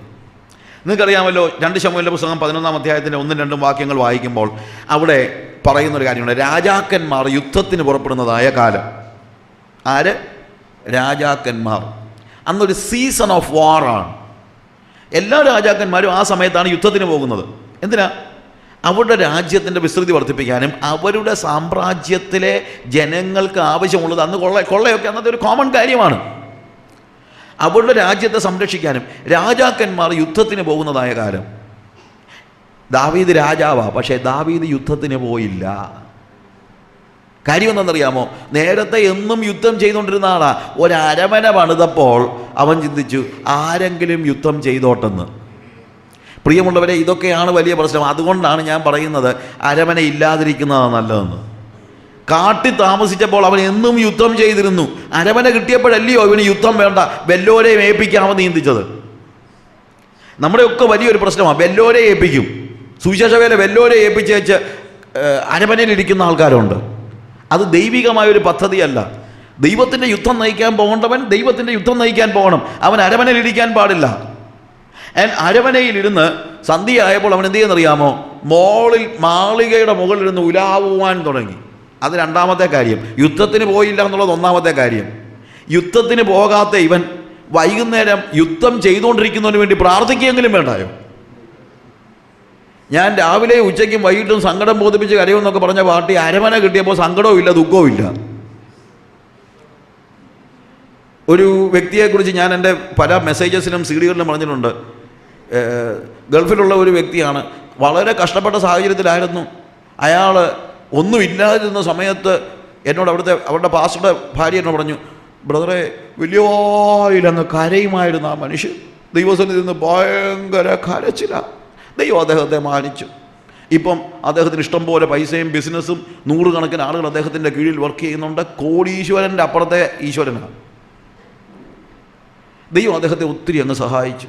അപ്പം ഞാൻ ചോദിച്ചു, ആൻറ്റി, അങ്ങയുടെ പഴയ കരച്ചിലുണ്ടോ ഇപ്പോഴെന്തിനാ ബ്രദറെ കരയുന്നേ? അപ്പം ഞാൻ ചോദിച്ചു, ദൈവം സഹായിച്ചെന്ന് പറയുന്നത് ശരിയാണോ? നേരത്തെ ഉണ്ടായിരുന്ന ഒരു കരച്ചിൽ ഇപ്പം ഇല്ലെങ്കിൽ ഈ കരച്ചിൽ എടുത്തു കളഞ്ഞ സമ്പത്ത് ദൈവം കൊടുത്തതാണോ സാത്താൻ കൊടുത്തതാണോ? ദാവീദിൻ്റെ പ്രശ്നം അതാണ്. അരമന ഇല്ലാഞ്ഞപ്പോൾ അവൻ ഒരു പ്രശ്നമില്ലായിരുന്നു. അരമന ഉണ്ടായിക്കഴിഞ്ഞപ്പോൾ യുദ്ധത്തിന് പോകത്തില്ല, വൈകുന്നേരം ഇരുന്ന് പ്രാർത്ഥിക്കത്തുമില്ല, അന്നേരം ഉലാവിക്കൊണ്ടിരിക്കുകയാണ്. ഐഡിൽ മൈൻഡ് സാത്താൻ പ്രവർത്തിക്കുകയാണ്. അന്നേരം അപ്പുറത്തിരുന്ന് മറ്റൊരു പെണ്ണ്, അവളുടെ പേര് ബത്ശേബ എന്നാ. I call her Bathsheba. മാനമര്യാദയ്ക്ക് എവിടെയെങ്കിലും അളച്ച മുറിക്കാതെ പോയിരുന്ന് കുളിക്കേണ്ടതിന് പകരം അവിടെ പോയി പരസ്യമായിട്ട് she was taking bath. You know what happens? സാത്താൻ പ്രവർത്തിക്കാനായിട്ട് തുടങ്ങണം. ഐഡിൽ മൈൻഡിലാണ് എന്ത് സംഭവിക്കുന്നത്? ഐഡിൽ മൈൻഡിലാണ് സാത്താൻ പ്രവർത്തിക്കുന്നത് എന്ന് നമ്മൾ മനസ്സിലാക്കണം. എന്നാൽ യുദ്ധമുഖത്തുള്ള ആൾക്ക് ഇതൊന്നും ചിന്തിക്കാൻ പറ്റത്തില്ല. എപ്പോഴും നമ്മളെ തന്നെ യഹോവയുടെ യുദ്ധത്തിൻ്റെ മുഖത്ത് ബിസിയായിട്ട് സൂക്ഷിക്കാൻ പഠിക്കണം. We need to see that we are always in the war front. ആ ഒരു വ്യക്തിക്ക് പാപത്തെക്കുറിച്ച് ആലോചിക്കാൻ അവന് നേരമില്ല. ഊരിയാവ് എന്താ പറയുന്നത്? താഴോട്ടുള്ള ഭാഗങ്ങൾ വായിക്കുമ്പോഴത്തേക്ക് ഈ ഊരിയാവിനെ ഇവൻ വിളിച്ചു വരുത്തി പറഞ്ഞു, നീ വീട്ടിൽ പോയി ഭക്ഷണം കഴിച്ചോളാൻ, അല്ലെങ്കിൽ വീട്ടിൽ പോയി നീ നിന്റെ കാല് കഴുകാന്ന് പറഞ്ഞു കഴിഞ്ഞാൽ യു സ്പെൻഡ് ടൈം ഇൻ എന്നാ അവിടെ പോയി സമയം സ്പെൻഡ് ചെയ്തു, നിന്റെ ഭാര്യയോടുകൂടെ സമയം സ്പെൻഡ് ചെയ്തു എന്നൊക്കെയാണ് ലെജിറ്റിമേറ്റ് ആയിട്ടുള്ള കാര്യമാണ് പറയുന്നത്. ഇറ്റ് വാസ് ഗുഡ്, ഒരു പ്രശ്നവുമില്ല. പക്ഷെ അവൻ പറയുന്നത് എന്താണെന്നറിയാമോ? അവൻ പറയുന്നത് 2 ശമൂവേൽ 11-ാം അധ്യായത്തിൻ്റെ 11-ാം വാക്യത്തിൽ ഊരിയാവ് ദാവീദിനോട്, പെട്ടകവും ഇസ്രായേലും യഹൂദയും കൂടാരങ്ങളിൽ വസിക്കുന്നു, എൻ്റെ യജമാനനായ യോവാബും യജമാനൻ്റെ ഭൃത്യന്മാരും വെളിം പ്രദേശത്ത് പാളയം ഇറങ്ങിയിരിക്കുന്നു. അങ്ങനെ ഇരിക്കെ ഞാൻ ഭക്ഷിപ്പാനും കുടിപ്പാനും എൻ്റെ ഭാര്യയോടുകൂടെ ശയിപ്പാനും എൻ്റെ വീട്ടിൽ കടക്കുമോ? നിന്റെ ജീവനാണ്, ഞാനത് ചെയ്യുകയില്ല എന്ന് പറഞ്ഞു. ഊരിയാവിനെ കുറിച്ച് പഠിച്ചാൽ ശരിക്കും ഇവൻ ഒരു കംപ്ലീറ്റ് ഇസ്രായേലായിട്ടല്ല, ഹിറ്റായിട്ടാണ്. ഒരു ഹിറ്റായിട്ടിനുള്ള ബോധം പോലും ഈ ദാവീദിനില്ലല്ലോ എന്ന് ഞാൻ ചിന്തിച്ചു പോയി. ഹിത്യനായ ഊരിയാവല്ലേ? ഒരു ഹിറ്റായിട്ടിനുള്ള ആത്മീയത പോലും ദൈവത്തിൻ്റെ അഭിഷേകം പ്രാപിച്ച് ദൈവത്തിൻ്റെ പുറകെ നടക്കുന്നവരെന്ന് പറയുന്ന ദാവീദിനില്ലാതെ പോയല്ലോ. അതുകൊണ്ടല്ലേ അവൻ പറയാണ്, എൻ്റെ യജമാനനായ യോവാവും എൻ്റെ സഹോദരങ്ങളും യഹോവയുടെ യുദ്ധത്തിൽ ഏർപ്പെട്ടിരിക്കെ അവർ വെളിംപ്രദേശത്ത്, യഹോവയുടെ പെട്ടകം വെളിംപ്രദേശത്തിരിക്കുമ്പോൾ ഞാൻ എൻ്റെ ലെജിറ്റിമേറ്റ് സുഖങ്ങളിലേക്ക് പോകത്തില്ലെന്നാണ് പറഞ്ഞത്. അവനവൻ്റെ വീട്ടിൽ പോയി ഭക്ഷണം കഴിക്കുന്നു, അവൻ്റെ ഭാര്യയോടുകൂടെ ശയിക്കുന്നു ഒന്നും ഇല്ലെജിറ്റിമേറ്റ് അല്ല. ലെജിറ്റിമേറ്റ് ആയിട്ടുള്ള ന്യായമായ പ്ലഷേഴ്സ് പോലും മാറ്റിവെച്ചാണ് അവൻ യുദ്ധത്തിന് പോയിരിക്കുന്നത്. അപ്പോഴാണ് അവൻ്റെ രാജാവ് ഇല്ലെജിറ്റിമേറ്റ് പ്ലഷേഴ്സിൻ്റെ പിന്നാലെ പോയിരിക്കുന്നത്. ഞാൻ പറയട്ടെ, സാധാരണ വ്യക്തികൾ പോലും ഇടപെടാത്തത്ര ഇല്ലെജിറ്റിമേറ്റ് പ്ലഷേഴ്സിൽ നമ്മുടെ വീരനായകന്മാരായ സഭാപിതാക്കന്മാരും നേതാക്കന്മാരും പ്രസംഗകരും ഒക്കെ ചെന്ന് വീഴുമ്പം നിങ്ങളൊന്ന് ആലോചിച്ച് നോക്കണം. സാധാരണക്കാരൻ കാണിക്കാത്ത കാര്യങ്ങളാണ് കാണിക്കുന്നത്. എന്തുകൊണ്ടാണെന്നറിയാമോ? അവൻ പണിയില്ലാത്തവനായതുകൊണ്ടാണ്. He is not in the war front. അവൻ ദൈവത്തിൻ്റെ സന്നിധിയിൽ ദൈവത്തിൻ്റെ യുദ്ധമുഖത്ത് അധ്വാനിക്കാതെ ലേസി ആയിരിക്കുന്നത് കൊണ്ടാണ്. എന്തുകൊണ്ടാണ് ലേസി ആയിരിക്കുന്നത്? He has all the things. ഇപ്പം ലേസി ആകാൻ പറ്റും. ഒരു ലേസി ജീവിതമാണ്. An idle mind is the workplace of Satan എന്ന് നമ്മൾ മനസ്സിലാക്കണം. യഹോവയുടെ യുദ്ധം തലയ്ക്ക് പിടിച്ചവന് ലെജിറ്റിമേറ്റ് പ്രഷേഴ്സിന് പോലും സമയം കിട്ടത്തില്ല. നമ്മൾ യഹോവയുടെ യുദ്ധം തലയ്ക്ക് പിടിച്ചവനായിരിക്കണം. We are in the war front. അപ്പോഴാണ് നമ്മൾ എല്ലാ സുഖങ്ങളെയും മറക്കുന്നത്, അപ്പോഴാണ് സൗകര്യങ്ങളെ മറക്കുന്നത്, അപ്പോഴാണ് നമ്മൾ അധ്വാനികളായി തീരുന്നത്. അങ്ങനെ അധ്വാനികളായി തീരുമ്പോൾ തീർച്ചയായും നമുക്ക് പാപത്തെക്കുറിച്ച് ചിന്തിക്കാൻ പോലും സമയം കിട്ടത്തില്ലല്ലോ. ഹല്ലേലൂയ. എലീശയെക്കുറിച്ച് വീണ്ടും പറയട്ടെ. He was faithful in little things. അവൻ്റെ അപ്പൻ്റെ വസ്തുവകകളെ അവൻ എന്ത് ചെയ്യുകയാണ്? അവൻ വിശ്വസ്തതയോടുകൂടെ സൂക്ഷിക്കുകയാണ്. സമയത്തിൻ്റെ കുറവുകൊണ്ട് ഞാൻ ആ കാര്യത്തെക്കുറിച്ച് ഇപ്പോൾ വിശ്വസ്തതയെക്കുറിച്ച്, ഫെയ്ത്ത്ഫുൾനെസ്സിനെ കുറിച്ച് എനിക്ക് ഒത്തിരി പറയാനുണ്ട്. That itself is a big ഒരു വളരെ ലോങ് ആയിട്ടുള്ള മെസ്സേജാണ്. അതുകൊണ്ട് ഞാൻ അതിനെ കടക്കുന്നില്ല. But I just want to say something. എന്താണ്? അവൻ വിശുദ്ധനായതിൻ്റെ ഒരു കാരണം, അവൻ അധ്വാനിയായിരുന്നെന്ന് മാത്രമല്ല, അവൻ വിശ്വസ്തനായിരുന്നു. ദൈവം നമ്മളിന്ന് പ്രതീക്ഷിക്കുന്ന വലിയ കാര്യം ഇതാണ്. If you want to be a holy man of God, you need to be a faithful man. നിങ്ങൾക്ക് ഒരു വിശുദ്ധനായ മനുഷ്യനാകാൻ ആഗ്രഹമുണ്ടെങ്കിൽ നിങ്ങൾ വിശ്വസ്തനായ ഒരു മനുഷ്യനായിരിക്കണം. ചെറിയ കാര്യത്തിലും വലിയ കാര്യത്തിലും. അവൻ അധ്വാനിക്കുകയായിരുന്നു, അവൻ ഫെയ്ത്ത്ഫുൾ ആയിരുന്നു. തന്നെ അവൻ താഴ്മയുള്ളവനായിരുന്നു. എലീശ വാസ് ഹംബിൾ. അപ്പോൾ അവൻ അധ്വാനിയായിരുന്നു, അവൻ വിശ്വസ്തനായിരുന്നു, അവൻ താഴ്മയുള്ളവനായിരുന്നു. അവൻ എന്താ ചെയ്തുകൊണ്ടിരുന്നത്? അവനൊരു ഈസി ചെയറിൽ ഇരുന്നുകൊണ്ട് എല്ലാവർക്കും നിർദ്ദേശം കൊടുക്കുകയൊന്നും അല്ലായിരുന്നു. 12ാമത്തെ കാളയെ അവൻ പൂട്ടിക്കൊണ്ടിരിക്കുകയായിരുന്നു. ഇത്രയും പൈസ ഉള്ളൊരു വീട്ടിലെ ചെറുക്കൻ എന്തിനാ ഈ ചേറിനകത്ത് പോയി കാളയുടെ പുറകെ നടക്കുന്നതെന്ന് ഞാൻ പലപ്പോഴും ആലോചിച്ചിട്ടുണ്ട്. അവൻ അവിടെ ഇരുന്ന് അധ്വാനിച്ചാൽ പോരാ? അവൻ അവിടെ ഇരുന്ന് ഒരു കങ്കാണിയെ പോലെ, ഒരു മാനേജറിനെ പോലെ കാര്യങ്ങളെക്കുറിച്ച് പറഞ്ഞാൽ പോരെ? എന്നാൽ അതല്ല. ഹി വാണ്ടഡ് ടു ബി വിത്ത് ദം. അവരോട് ചേർന്ന്, അവരുടെ കൂടെ. സുവിശേഷ വേലയിൽ പലപ്പോഴും ഞങ്ങളുടെ മിഷൻ്റെ ലീഡർ ഒരാൾ ജെയിംസ് എന്ന് പറഞ്ഞ ഒരാളുണ്ട്. അദ്ദേഹം പലപ്പോഴും പറയുന്നൊരു കാര്യമുണ്ട്, നമുക്ക് ചെയ്യാൻ ഇഷ്ടമില്ലാത്ത കാര്യം ചെയ്യാൻ ആരെ അപ്പോയിൻറ്റ് ചെയ്യേണ്ടതെന്ന്. ഇന്നിപ്പോൾ മിഷൻ ലീഡേഴ്സൊക്കെ ചെയ്യുന്ന വലിയ കാര്യം അതാണ്. എനിക്ക് സൈക്കിൾ ചവിട്ടാൻ വയ്യ, അതുകൊണ്ട് എന്നാൽ സൈക്കിൾ ചവിട്ടാൻ ഒരു 10 പേരെ അപ്പോയിൻറ്റ് ചെയ്തേക്കാം. എനിക്ക് വീടാന്തരം കയറി ഇറങ്ങാൻ വയ്യ, അതുകൊണ്ട് വീടാന്തരം കയറി ഇറങ്ങാൻ കുറച്ച് പേരെ അപ്പോയിൻറ്റ് ചെയ്യുക. എനിക്ക് ട്രാക്റ്റ് കൊടുത്തോണ്ട് നടക്കാൻ വയ്യ, അതുകൊണ്ട് ട്രാക്റ്റ് കൊടുക്കുന്നതുകൊണ്ട് ഞാനൊരു 500 രൂപ മാസം കൊടുത്തേക്കാം. ഇതൊന്നും ദൈവികമായ കാര്യമല്ല. നിങ്ങൾക്ക് ചെയ്യാൻ ഇഷ്ടമില്ലാത്ത കാര്യം ചെയ്യാൻ ആരെ ഏൽപ്പിക്കരുത്. ഇത് ആരോഗ്യവുമായിട്ട് ബന്ധപ്പെടുത്തിയല്ല ഞാൻ പറയുന്നത്. കുറച്ച് കഴിയുമ്പോൾ എല്ലാവരും അങ്ങ് മുതലാളിയാകുക, സുവിശേഷ മുതലാളികൾ. അങ്ങനെ സുവിശേഷ മുതലാളിയായി കഴിഞ്ഞിട്ട് കുറച്ച് തൊഴിലാളികളെ മാസം 2000 3000 കൊടുത്ത് ആക്കുന്നതൊന്നും വേദപുസ്തകത്തിൻ്റെ സിസ്റ്റമല്ല. നിങ്ങൾ ചെയ്തുകൊണ്ടിരിക്കുന്ന കാര്യം നിങ്ങൾക്ക് തനിയെ ചെയ്തു തീർക്കാൻ കഴിയാതെ വരുമ്പോൾ നിങ്ങൾക്കൊരു പങ്കാളിയെ ഉണ്ടാക്കുന്ന കുഴപ്പമില്ല. പക്ഷേ നിങ്ങൾക്ക് ചെയ്യാൻ ഇഷ്ടമില്ലാത്ത കാര്യം ചെയ്യാൻ ഒരുത്തിന് കൂലി കൊടുത്താക്കുന്നതൊന്നും ദൈവരാജ്യത്തിൻ്റെ സിസ്റ്റമല്ല, നിങ്ങൾ മനസ്സിലാക്കണം. അപ്പോഴാണ് ഈ സ്പോൺസേഴ്സൊക്കെ ഉണ്ടാകുന്നത്. അവർക്കൊന്നും ചെയ്യാൻ വയ്യ, കുറച്ച് കാശൊക്കെ കൊടുത്തേക്കാമെന്ന്. അങ്ങനെ കാശ് കൊടുത്ത് ചെയ്യാൻ പറ്റുന്ന ഒരു കാര്യമല്ല ഇവിടുത്തേത്. നിങ്ങൾ പങ്കാളികളാവുകയേ ഉള്ളൂ. സ്പോൺസർ ആരെയാണ് നിങ്ങൾ സ്പോൺസർ? ദൈവത്തെയോ? എന്തോന്ന് വാക്കാണ് ഈ സ്പോൺസർ എന്ന് പറയുന്നത്? ആരെ സ്പോൺസർ ചെയ്യാനാ? നിങ്ങൾക്ക് ദൈവത്തെ സ്പോൺസർ ചെയ്യാൻ പറ്റുമോ? അല്ലെങ്കിൽ ദൈവ വേലയെ നിങ്ങൾക്ക് സ്പോൺസർ ചെയ്യാൻ പറ്റുമോ? നിങ്ങൾക്ക് പറ്റത്തില്ല. നിങ്ങൾക്ക് ദൈവം കരുണ ചെയ്താൽ ഈ പ്രവർത്തനത്തിൻ്റെ ഒരു പങ്കാളിയാകാമെന്നേ ഉള്ളൂ. സ്പോൺസർ എന്ന് പറഞ്ഞൊരു വാക്ക് പോലും വാസ്തവം പറഞ്ഞാൽ ദൈവികമായ ഒരു വാക്കല്ല. നിങ്ങൾ ആലോചിക്കണം. പങ്കാളിയാവുക. എലീശ എന്ത് ചെയ്യായിരുന്നു? അവരോട് കൂടെ ഹംബിളായിട്ട്, he is a very humble man. He was a rich young man, but he was a humble man. അവൻ വളരെ ധനികനായ മനുഷ്യനായിരുന്നു, പക്ഷെ താഴ്മയുള്ളവനായിരുന്നു. താഴ്മയെക്കുറിച്ച് കുറേയേറെ കാര്യങ്ങൾ നമുക്ക് പഠിക്കാൻ ആഗ്രഹമുണ്ട്. When we get time, if we get time. എലീശയുടെ താഴ്മ പിന്നെ നമ്മൾ മനസ്സിലാക്കുന്നത് അവൻ്റെ മേൽ പുതപ്പ് വീണപ്പോൾ, ഏലിയാവിൻ്റെ പുതപ്പ് വീണപ്പോൾ അവിടെ എഴുതിയിരിക്കുന്നത് നമ്മൾ വായിച്ചല്ലോ, അവൻ ഏലിയാവിൻ്റെ പുറകെ ഓടിയെന്ന്. ഏലിയാവിൻ്റെ പുറകെ ഓടി. A rich young man is running after an old poor man. ധനികനായ യുവാവായ ഒരു വ്യക്തി ദരിദ്രനായ വൃദ്ധനായ ഒരു മനുഷ്യൻ്റെ പുറകെ ഓടുക. മുന്നേ പോകുന്ന ആൾ നടക്കുന്നേ ഉള്ളൂ. ഏലിയാവ് പുതപ്പ് ഇവൻ്റെ മേലിട്ടച്ച് നടന്നെന്ന് എഴുതിയിരിക്കുന്നത്. ഇവൻ എന്ത് ചെയ്യുകയാണ്? ഓടുക. അപ്പോൾ ഏലിയാവിൻ്റെ നടത്തത്തിൻ്റെ കാര്യം നിങ്ങളൊന്ന് ആലോചിച്ച് നോക്കണം. ഈ വൃദ്ധനായ മനുഷ്യൻ്റെ പുറകെ ഒന്ന് എത്തിപ്പെടാനായിട്ട് ഇവൻ ഓടിയാലേ പറ്റത്തുള്ളൂ. ഏലീശായ ഓടിച്ചെല്ലുന്നത്.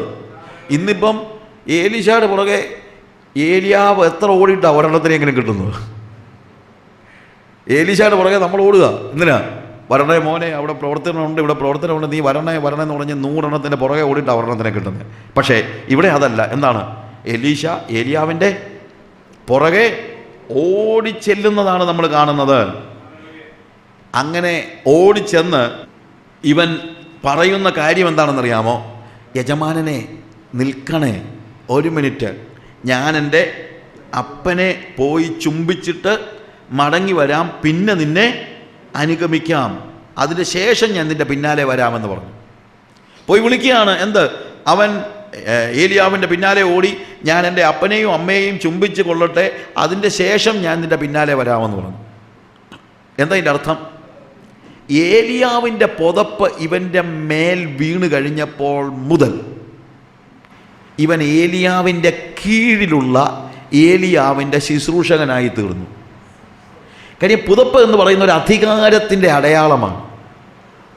പഴയ നിയമത്തിലും പുതിയ നിയമത്തിലും എല്ലാം നമ്മൾ കാണുന്നത്. ഇതുകൊണ്ട് ഞാൻ പറഞ്ഞ ഈ ലാംഗ്വേജിൻ്റെ പ്രശ്നമുണ്ട്. ഹീബ്രു ലാംഗ്വേജ് എന്ന് പറയുമ്പോഴത്തേക്ക് ഹീബ്രു ഭാഷയല്ല, ആ മൈൻഡിൻ്റെ പ്രത്യേകതയുണ്ട്, അല്ലെങ്കിൽ അവരുടെ കൾച്ചറിൻ്റെ പ്രത്യേകതയുണ്ട്.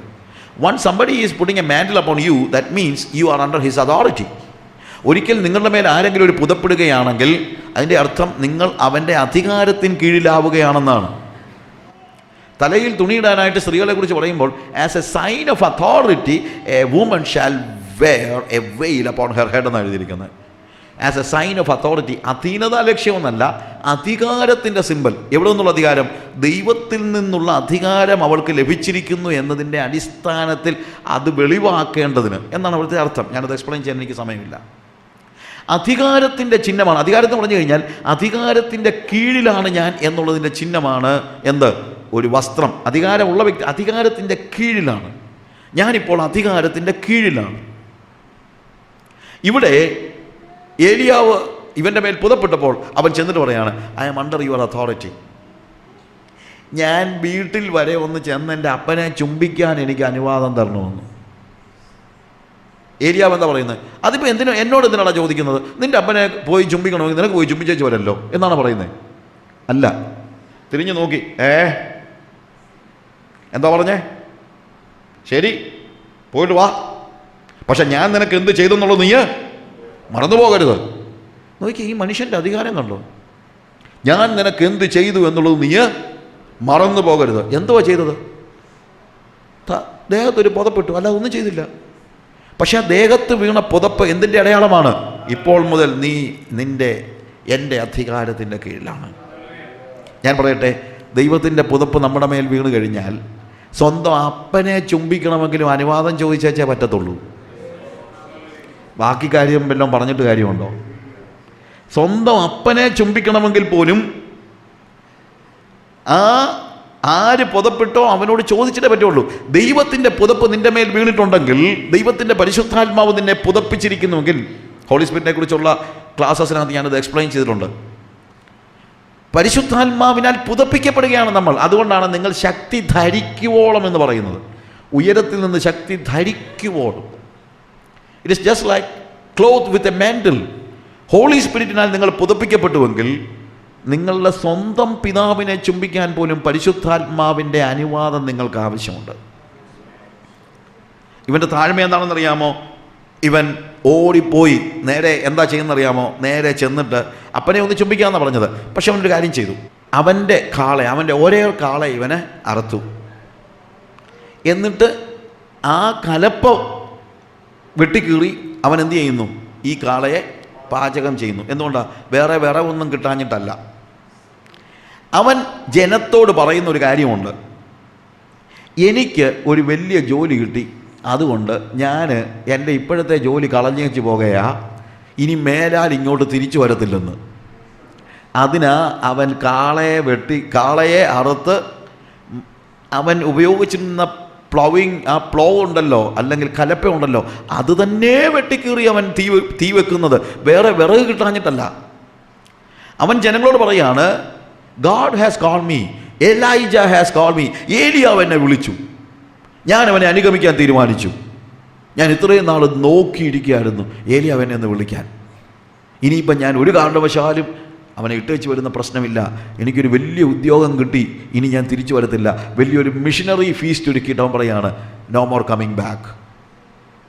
ഇനി ഞാൻ തിരിച്ചു വരത്തില്ല എന്നവൻ തീർത്ത് പറയുകയാണ്.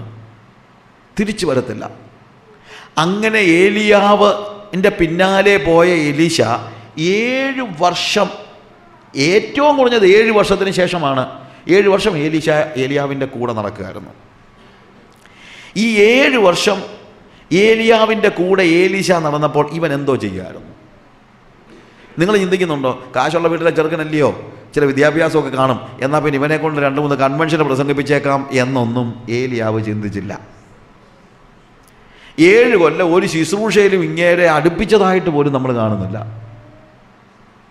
നമ്മളൊക്കെ ആണെങ്കിൽ 1 കൊല്ലം കഴിയുമ്പം തൊട്ട് പറയും, എപ്പോഴാണ് എന്നെ ഒരു പാസ്റ്ററാക്കുന്നതെന്ന്, അല്ല എപ്പോഴാണ് എന്നെ ലീഡറാക്കുന്നത്, എപ്പോഴാണ് എനിക്കൊരു ഏറിയ തരുന്നത്, എപ്പോഴാണ് എന്നെ സെൻട്രൽ പാസ്. ഇപ്പോൾ 7 കൊല്ലമൊക്കെ കഴിവുള്ളവനാണെങ്കിൽ 7 കൊല്ലം കൊണ്ട് സെൻട്രൽ പാസ് വരെ ആയിക്കളി. ഇതൊന്നും ഏലീശയുടെ ജീവിതത്തിൽ നടന്നില്ല.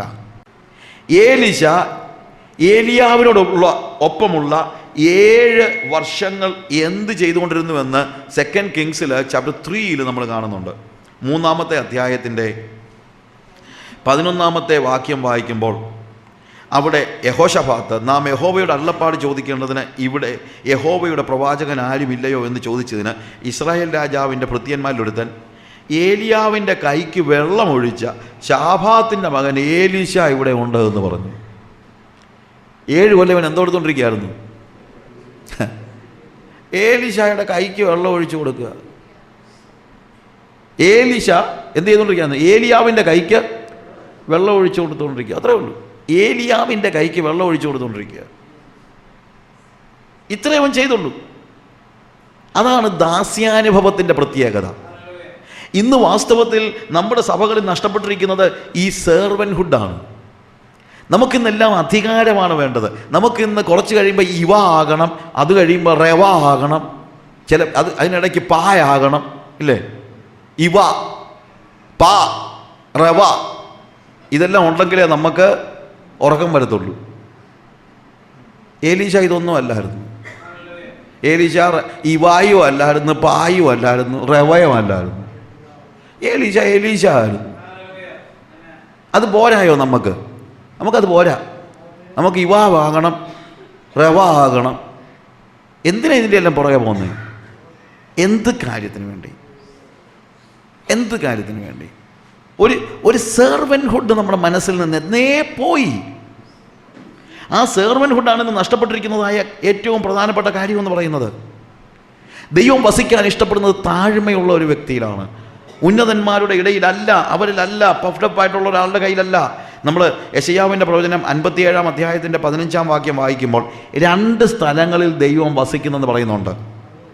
ഒന്ന്, I dwell in the eternal heights, ഞാൻ ഉന്നതങ്ങളിൽ വസിക്കുന്നു. ഞാൻ പെട്ടെന്ന് പറഞ്ഞു പോവുകയാണ്, അല്ലെങ്കിൽ ഹി ലിവ്സ് ഇൻ ഹെവൻ.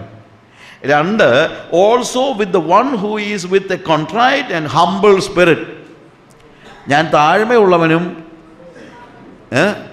നുറുക്കപ്പെട്ട ഹൃദയമുള്ളവൻ്റെ ഹൃദയത്തിലും ഞാൻ വസിക്കുന്നു. ദൈവം വസിക്കുന്നത് ദൈവം വസിക്കാൻ ഇഷ്ടപ്പെടുന്നത് ഒന്ന് സ്വർഗത്തിൽ, അത് പിന്നെ പ്രത്യേകിച്ച് നമ്മൾ പറയണ്ട. പക്ഷേ രണ്ടാമത് വസിക്കാൻ ഇഷ്ടപ്പെടുന്നത് ഒരു താഴ്ചയുള്ളവൻ്റെ തകർന്ന ഹൃദയത്തിൻ്റെ ഉള്ളിൽ വസിക്കാനാണ് ദൈവം ഇഷ്ടപ്പെടുന്നത്.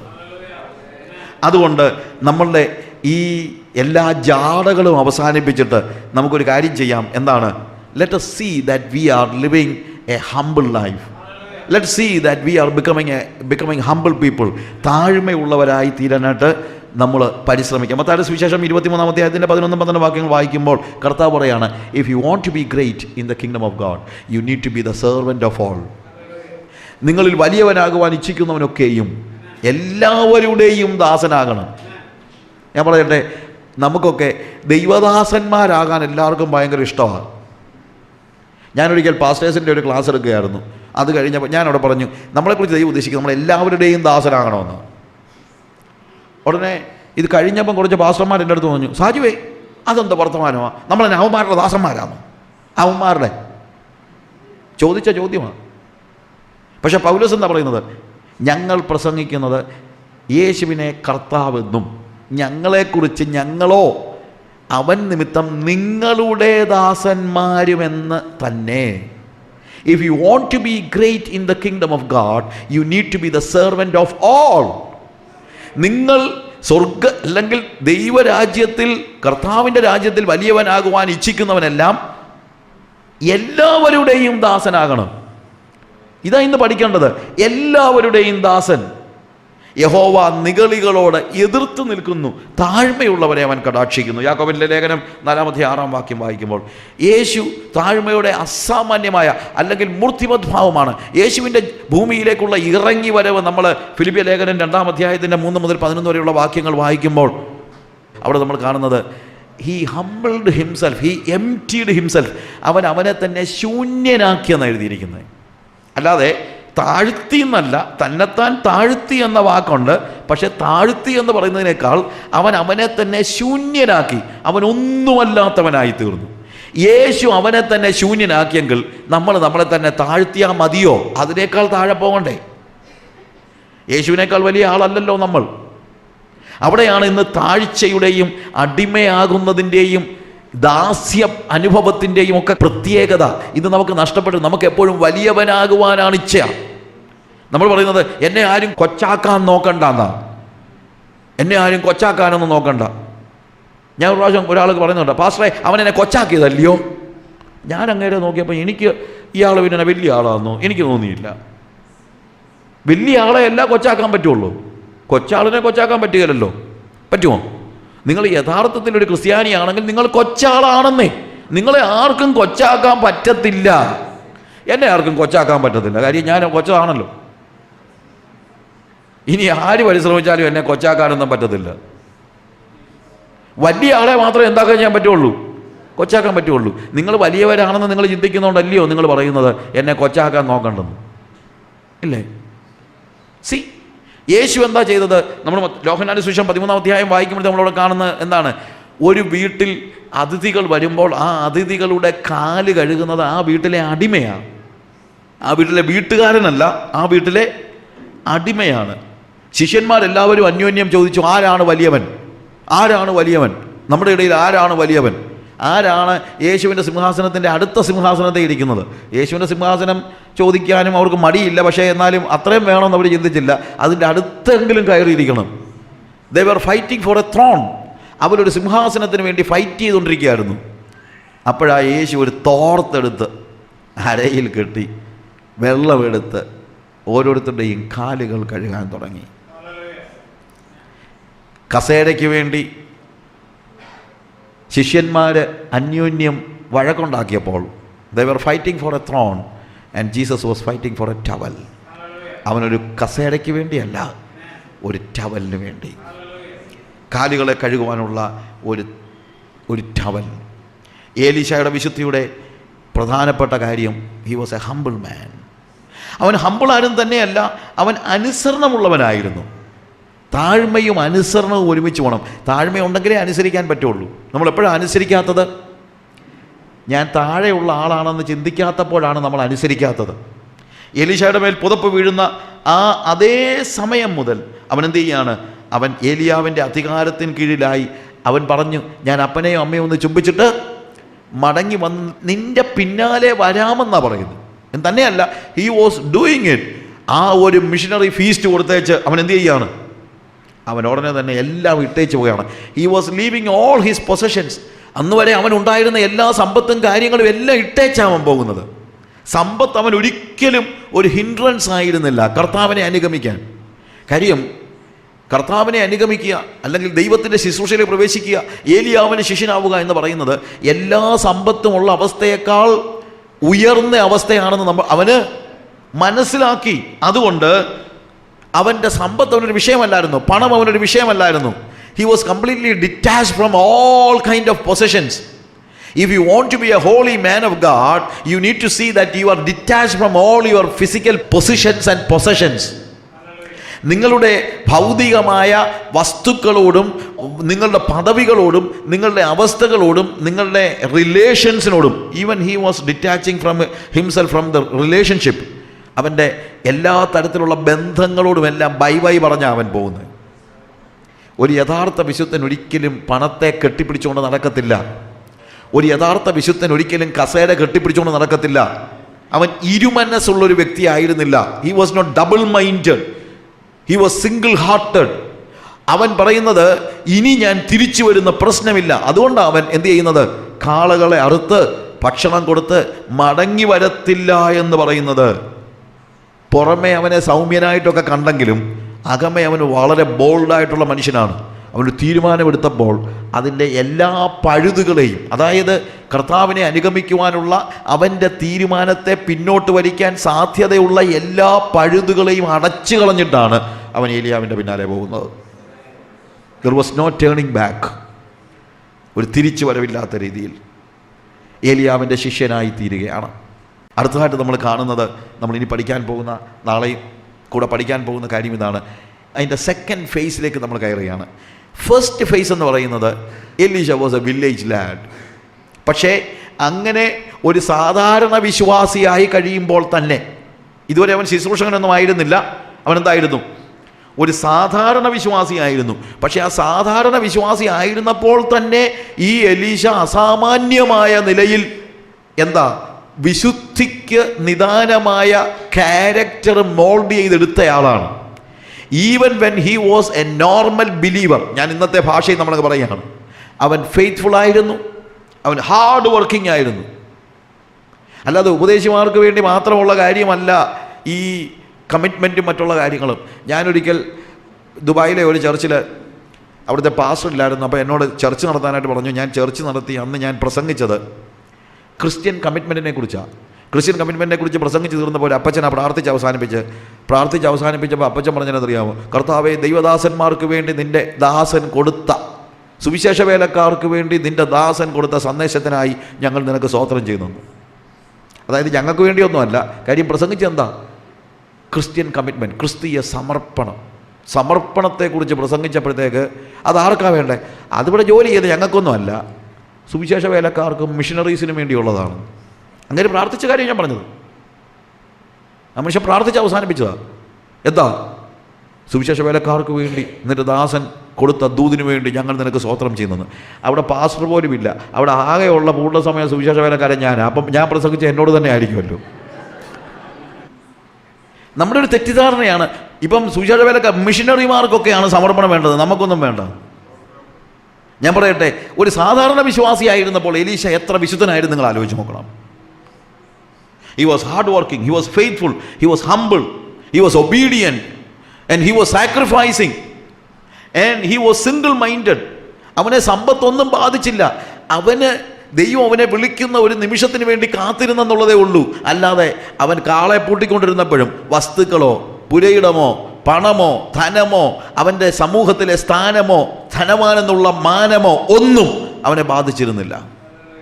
ഞാൻ പറയട്ടെ, ഏതൊരു വിശ്വാസിയും എപ്പോഴും ദൈവത്താൽ വിളിക്കപ്പെടേണ്ടവനെ പോലെ എല്ലാ കാര്യങ്ങളോടും ഡിറ്റാച്ച്മെൻറ്റ് സൂക്ഷിച്ചുകൊണ്ട് ജീവിക്കണമെന്നാണ് എൻ്റെ വിശ്വാസം.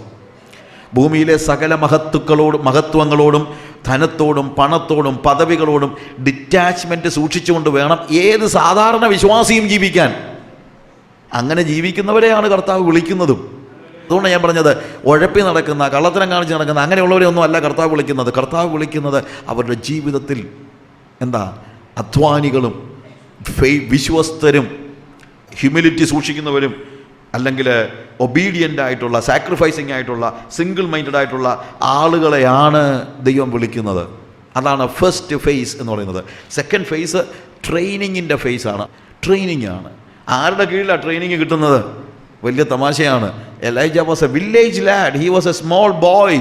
വളരെ ചെറിയ, വലിയ ശക്തിയോ എന്നുള്ള ആളൊന്നുമല്ല, ആരെയും പേടിപ്പിക്കത്തക്ക രീതിയിലുള്ള ശക്തിയുള്ള ആളൊന്നുമല്ല. He was a very normal boy. പക്ഷേ ആരുടെ കീഴിലാണ് ട്രെയിനിങ് എന്നറിയാമോ? A thunder, a lightning, a fire. Hard training is always good. നമ്മൾ പലപ്പോഴും ചിന്തിക്കുന്ന പോലല്ല. ട്രെയിനിങ് കിട്ടുകയാണെങ്കിൽ ഏലിയാവിനെ പോലുള്ളവരുടെ കീഴിൽ വേണം ട്രെയിനിങ് കിട്ടാൻ. അല്ലാതെ സോഫ്റ്റ് ട്രെയിനിങ്ങും കൊണ്ട് ഒരിക്കലും നിങ്ങൾക്ക് ഫലകരമായ നിലയിൽ കർത്താവിനെ സേവിക്കാനായിട്ട് കഴിയത്തില്ല. ഏലിയാവിൻ്റെ അടുത്തോട്ട് പോലും ആളുകൾക്ക് അടുക്കാൻ പേടിയാണെന്ന് നമ്മൾ കാണുന്നത്. സമയമില്ലെന്ന് ഞാൻ വായിക്കുന്നില്ല. 2 Kings chapter 2 നമ്മൾ കാണുന്നുണ്ട്. ഏലിയാവ് എടുക്കപ്പെടുന്നതിന് വേണ്ടി അവൻ പല സ്ഥലങ്ങളിലേക്ക് പോവുകയാണ്. ഗിൽഗാലിലേക്ക് പോകുന്നു, ഗിൽഗാലിൽ നിന്ന് ബഥേലിലേക്ക് പോകുന്നു, ബഥേലിൽ നിന്ന് യോർദാനിലേക്ക് പോകുന്നു. അവിടെയുള്ള ശിഷ്യന്മാരൊക്കെ മാറി നിൽക്കുക. ഏലിയാവിൻ്റെ അടുത്തോട്ട് ചെല്ലാൻ പോലും അവർക്ക് പേടിയാണ്. അത്രയ്ക്കും ടെററാണ്. മറ്റുള്ളവർക്ക് മാത്രമല്ല, സ്വന്തം ശിഷ്യന്മാർക്ക് പോലും പേടിച്ച് അവൻ്റെ അടുത്തോട്ട് പോകുന്നത്. അങ്ങനെ ഒരു ഹാർട്ട് മാൻ, അയാളുടെ കീഴിലാണ് വാസ്തവത്തിൽ എലീശായ്ക്ക് ട്രെയിനിങ് കിട്ടുന്നത്. അങ്ങനെയുള്ള ഒരു ട്രെയിനിങ്, ആ ട്രെയിനിങ്ങിൻ്റെ കീഴിൽ ഈ 7 വർഷം കഴിഞ്ഞിട്ട് ഒരിക്കൽ പോലും എലീശ ഇത് ഇട്ടേച്ച് പോയില്ല. He was a person with steadfastness. സ്ഥിരമാനസനാണ്, അവൻ്റെ പിന്നാലെ നടക്കുന്നതായ ഒരു വ്യക്തി. ഞാൻ പറയട്ടെ, ക്രിസ്തീയ ജീവിതത്തിൽ ദൈവം നമുക്ക് നൽകുന്ന ട്രെയിനിങ് അത്ര സോഫ്റ്റ് ഒന്നും ആയിരിക്കത്തില്ല. പീഡനങ്ങളുടെയും കഷ്ടതയുടെയും പ്രയാസത്തിൻ്റെയും ഭയങ്കര ഡിസിപ്ലിൻസൊക്കെ ആയിരിക്കും നമുക്ക്. അത് ഇട്ടേച്ച് പോയാൽ ഒരിക്കലും ഒരു ഗ്ലോറിയസ് ആയിട്ടുള്ള ഒരു ക്രിസ്തീയ ജീവിതം നിങ്ങൾക്ക് കഴിയത്തില്ല. യഥാർത്ഥ ക്രിസ്തീയ ജീവിതം നിങ്ങൾ ജീവിക്കാൻ ആഗ്രഹിക്കുന്നെങ്കിൽ ഇതുപോലുള്ള ഹാർഡ് ട്രെയിനിങ്ങിലൂടെ നിങ്ങൾ കടന്നു പോയാലേ പറ്റുകയുള്ളൂ. 7 years he was undergoing hard training, very hard training. Hallelujah. പക്ഷെ അതാണ് അവനെ ഏലിയാവിൻ്റെ പിൻഗാമിയാക്കുവാൻ പ്രാപ്തനാക്കിയത് എന്ന് നമ്മൾ ഓർക്കണം. ഇന്ന് രാത്രിയിൽ ഞാൻ എൻ്റെ വാക്കുകളെ അവസാനിപ്പിക്കുമ്പോൾ ഞാൻ പറയട്ടെ, പ്രിയമുള്ളവരെ, ഒരു സാധാരണ വിശ്വാസി എന്ന നിലയിൽ പോലും എലീശ വിശുദ്ധനായ ഒരു മനുഷ്യനായിരുന്നു. നമ്മുടെ ജീവിതം നമുക്കൊന്ന് വിശകലനം ചെയ്ത് നോക്കാം. വിശുദ്ധനായ മനുഷ്യനെന്ന് കേൾക്കാൻ നമുക്കെല്ലാം വളരെ ഇഷ്ടമാണ്.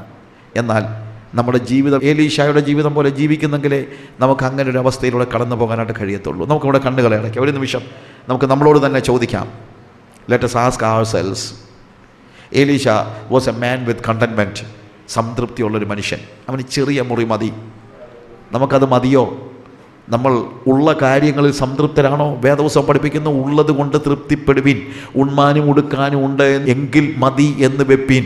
നമുക്ക് ഇല്ലാത്ത കാര്യങ്ങൾ കാണിച്ച പിശാച് നമ്മുടെ ഉള്ളിൽ മോഹത്തിൻ്റെ വിത്ത് വിതയ്ക്കുമ്പോൾ ഒരു കാരണവശാലും അത് കിളിക്കാൻ തക്കവണ്ണം വിരിഞ്ഞ് നിന്നു കൊടുക്കരുത്. പിശാചിൻ്റെ സജഷൻസ് നമ്മുടെ ഉള്ളിലേക്ക് കടക്കുവാൻ ഒരിക്കലും അനുവദിക്കരുത്. നമുക്ക് ഇപ്പോൾ ഇന്ന് എനിക്ക് ആവശ്യമുള്ളത് എന്താണോ അതെൻ്റെ കർത്താവ് തന്നിട്ടുണ്ട്. നാളെ എനിക്ക് എന്താവശ്യമുണ്ടോ അത് നാളെ എൻ്റെ കർത്താവ് തന്നോളും. ഇന്ന് എനിക്ക് കർത്താവ് തന്ന കാര്യത്തിൽ സംതൃപ്തിയോടെ ജീവിക്കാൻ ഞാൻ പഠിക്കണം. If you R thankful, you are spiritual. കർത്താവിന് നന്ദി കരയേറ്റാൻ കഴിയണം. അസൂയുള്ളവരാകരുത്, മോഹമുള്ളവരാകരുത്. മോഹം എല്ലാവിധ ദോഷങ്ങളും ഉണ്ടാക്കുന്നത് മോഹമാണ്. ഓരോരുത്തരും പാപം ചെയ്യുന്നത്. പരീക്ഷിക്കപ്പെടുമ്പോൾ ആരും ദൈവത്താൽ പരീക്ഷിക്കപ്പെട്ടെന്ന് പറയരുത്. ദൈവം ദോഷങ്ങളാൽ പരീക്ഷിക്കുന്നതിനല്ല. ഓരോരുത്തരും സ്വന്തം മോഹങ്ങളാൽ വശീകരിക്കപ്പെട്ടാണ് ഈ നാശകരമായ നിലയിലേക്ക് നഷ്ടപ്പെട്ടു പോകുന്നത് നമ്മൾ മറന്നു പോകരുത്. മോഹം ഒരു വലിയ വില്ലനാണ്. മോഹം വിതയ്ക്കുന്ന പ്രവചനം കേൾക്കാൻ നിങ്ങൾ പോകരുത്. മോഹത്തെ കെടുത്തിക്കളയുന്ന പ്രവചനങ്ങളാണ് ആവശ്യം. നമുക്ക് ആവശ്യമുള്ളത് മോഹമല്ല, പ്രത്യാശയാണ്. ലോകത്തിൽ നമ്മൾ കാര്യങ്ങൾ കാണുന്നത് അത് മോഹമാണ്. എന്നാൽ വരാൻ പോകുന്ന നമുക്ക് വേണ്ടി ദൈവം ഒരുക്കിയിരിക്കുന്ന ആ നിത്യ നഗരത്തെക്കുറിച്ചുള്ള ബോധ്യം നമുക്ക് നൽകുന്നത് പ്രത്യാശയാണ്. അതുകൊണ്ട് മോഹങ്ങളുടെ ലോകത്തിൽ നിന്ന് പ്രത്യാശയുടെ ലോകത്തിലേക്ക് ഇത് നമ്മൾ കയറണം. അപ്പോഴാണ് നമുക്ക് വിശുദ്ധരായി ജീവിക്കാനായിട്ട് കഴിയുന്നത്. തന്നെയല്ല, അവന് ആ ചെറിയ മുറിയിലെ ചുവരുകളുള്ളതാണ്. പ്രൈവറ്റായിട്ട് ദൈവത്തോടുകൂടി സമയം സ്പെൻഡ് ചെയ്യുന്ന അവസ്ഥ നമുക്കുണ്ടോ? ദൈവത്തിൻ്റെ വചനം പഠിക്കുന്ന അവസ്ഥ നമുക്കുണ്ടോ? നമുക്ക് എപ്പോഴും കത്തി നിൽക്കുന്ന ഒരു നിലവിളക്ക് നമ്മുടെ ജീവിതത്തിലുണ്ടോ? ആർക്കും എപ്പോഴും കാണാൻ കഴിയുന്ന രീതിയിൽ ട്രാൻസ്പെറൻ്റ് ആയിട്ടുള്ള ഒരു ജീവിതമാണോ എൻ്റേത്? അതോ ഇരുളിൻ്റെ അംശങ്ങൾ എന്നിലുണ്ടോ? എൻ്റെ ചിന്തകൾ പുറത്തു വരുത്തുന്ന ഒരു മെഷീൻ ഉണ്ടായിരുന്നെങ്കിൽ എനിക്ക് ലജ്ജിക്കാതെ എൻ്റെ സഹോദരങ്ങളുടെ മുമ്പിൽ നിൽക്കാൻ കഴിയുമായിരുന്നോ? നമ്മൾ നമ്മളോട് തന്നെ ചോദിക്കണം. If you want to be a holy man of God, let's see that we are living under a little light. കത്തിക്കപ്പെട്ട ഒരു വിളക്കിൻ്റെ കീഴിൽ വെളിച്ചത്തിൽ നമ്മൾ ജീവിക്കണം. അധികാരത്തിൻ്റെ കസേരയല്ല, അധ്വാനത്തിൻ്റെ കസേര നമുക്കുണ്ടായിരിക്കണം. ജനങ്ങളുമായിട്ടുള്ള സഹവാസം നമുക്കുണ്ടായിരിക്കണം. ഹല്ലേലൂയ. എലീശ വിശുദ്ധനായ ഒരു ദൈവപുരുഷനാണ്. അവനൊരു ചെറിയ പൈതലായിരുന്നപ്പോൾ മുതൽ അവൻ വിശ്വസ്തനായിരുന്നു. അവൻ്റെ പിതാവിൻ്റെ ഭവനത്തിൽ, അവൻ്റെ ഫാദേഴ്സ് ബിസിനസ്സിൽ അവൻ വിശ്വസ്തനായിരുന്നു. ചെറിയ കാര്യങ്ങളിൽ വിശ്വസ്തരായിരിക്കുന്നവരെയാണ് ദൈവം വലിയ കാര്യങ്ങൾ ഏൽപ്പിക്കുന്നത്. നമ്മളോട് ചോദിക്കാം, നമ്മൾ ഫെയ്ത്ത്ഫുള്ളായിട്ട് ദൈവം നമ്മളെ ഏൽപ്പിച്ചിരിക്കുന്നത് ജോലിയെങ്കിൽ ജോലി, വീട്ടമ്മയാണെങ്കിൽ വീട്ടമ്മ, നേഴ്സെങ്കിൽ നേഴ്സ്, ടീച്ചറെങ്കിൽ ടീച്ചർ, നിങ്ങൾ വിശ്വസ്തരാണോ നിങ്ങളുടെ കാര്യങ്ങളിൽ? നിങ്ങളുടെ കാര്യങ്ങളിൽ നിങ്ങൾ വിശ്വസ്തരാകുമ്പോഴാണ് ദൈവം അധികത്തിന് നിങ്ങളെ വിചാരകനാക്കുന്നത് എന്നുള്ളത് നിങ്ങൾ മറന്നു പോകരുത്. പ്രിയമുള്ളവരെ, എലീശ അവൻ ധനികനായിരുന്നു, പക്ഷെ അവൻ ഹമ്പിളായിരുന്നു. ഹ്യൂമിലിറ്റി എങ്ങനെയുണ്ട് നമ്മുടെ ജീവിതത്തിൽ? ഒരു സെർവൻഹുഡ് നമുക്ക് പ്രാക്ടീസ് ചെയ്യാൻ പറ്റുന്നുണ്ടോ? വലിയവനാകുവാനുള്ള മോഹം വിട്ടുകളയാൻ നമുക്ക് കഴിയുന്നുണ്ടോ? ഇന്ന് രാത്രിയിൽ മറ്റുള്ളവരുടെ മുകളിൽ കയറി നിന്ന് അവരെ താഴോട്ട് നോക്കുന്ന മനോഭാവം അല്ലേ നമ്മുടേത്?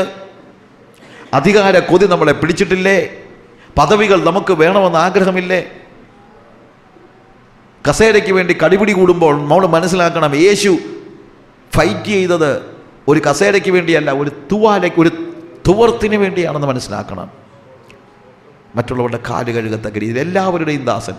If you want to be great in the kingdom of God, you need to be the servant of God. Hallelujah. You need to be humble. അവൻ ഹമ്പിൾ ആയിരുന്നു. ആൻഡ് ഒബീഡിയൻറ്റ്, അനുസരണമുള്ളവരായിരുന്നു. താഴ്മ മാത്രം പോരാ, അനുസരണം.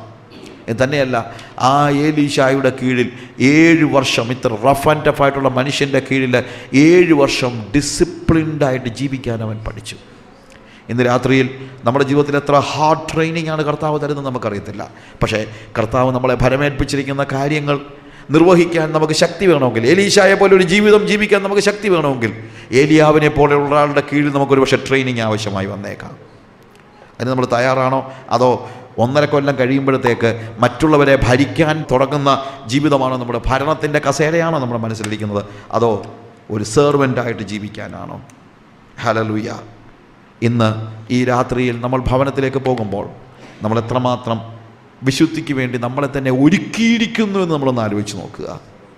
If you want to be a holy man of God, a holy woman of God, വിശുദ്ധയായ ഒരു മനുഷ്യനോ വിശുദ്ധയായ ഒരു വനിതയോ ആകുവാൻ ആഗ്രഹിക്കുന്നുവെങ്കിൽ ഏലിയാവിനെ പോലെ ലളിതമനസ്കരായി, സംതൃപ്തരായി, താഴ്മയുള്ളവരായി, അധികാരമോഹങ്ങളില്ലാതെ കർത്താവിൻ്റെ എല്ലാ ശിക്ഷണത്തിൻ്റെയും കീഴിലിരിക്കുവാൻ തയ്യാറായി, ദാസ്യാനുഭവം പരിശീലിച്ചുകൊണ്ട് അവൻ്റെ കീഴിൽ താണിരിപ്പാൻ തക്കവണ്ണം ദൈവമായ കർത്താവ് നിങ്ങളെ സഹായിക്കും.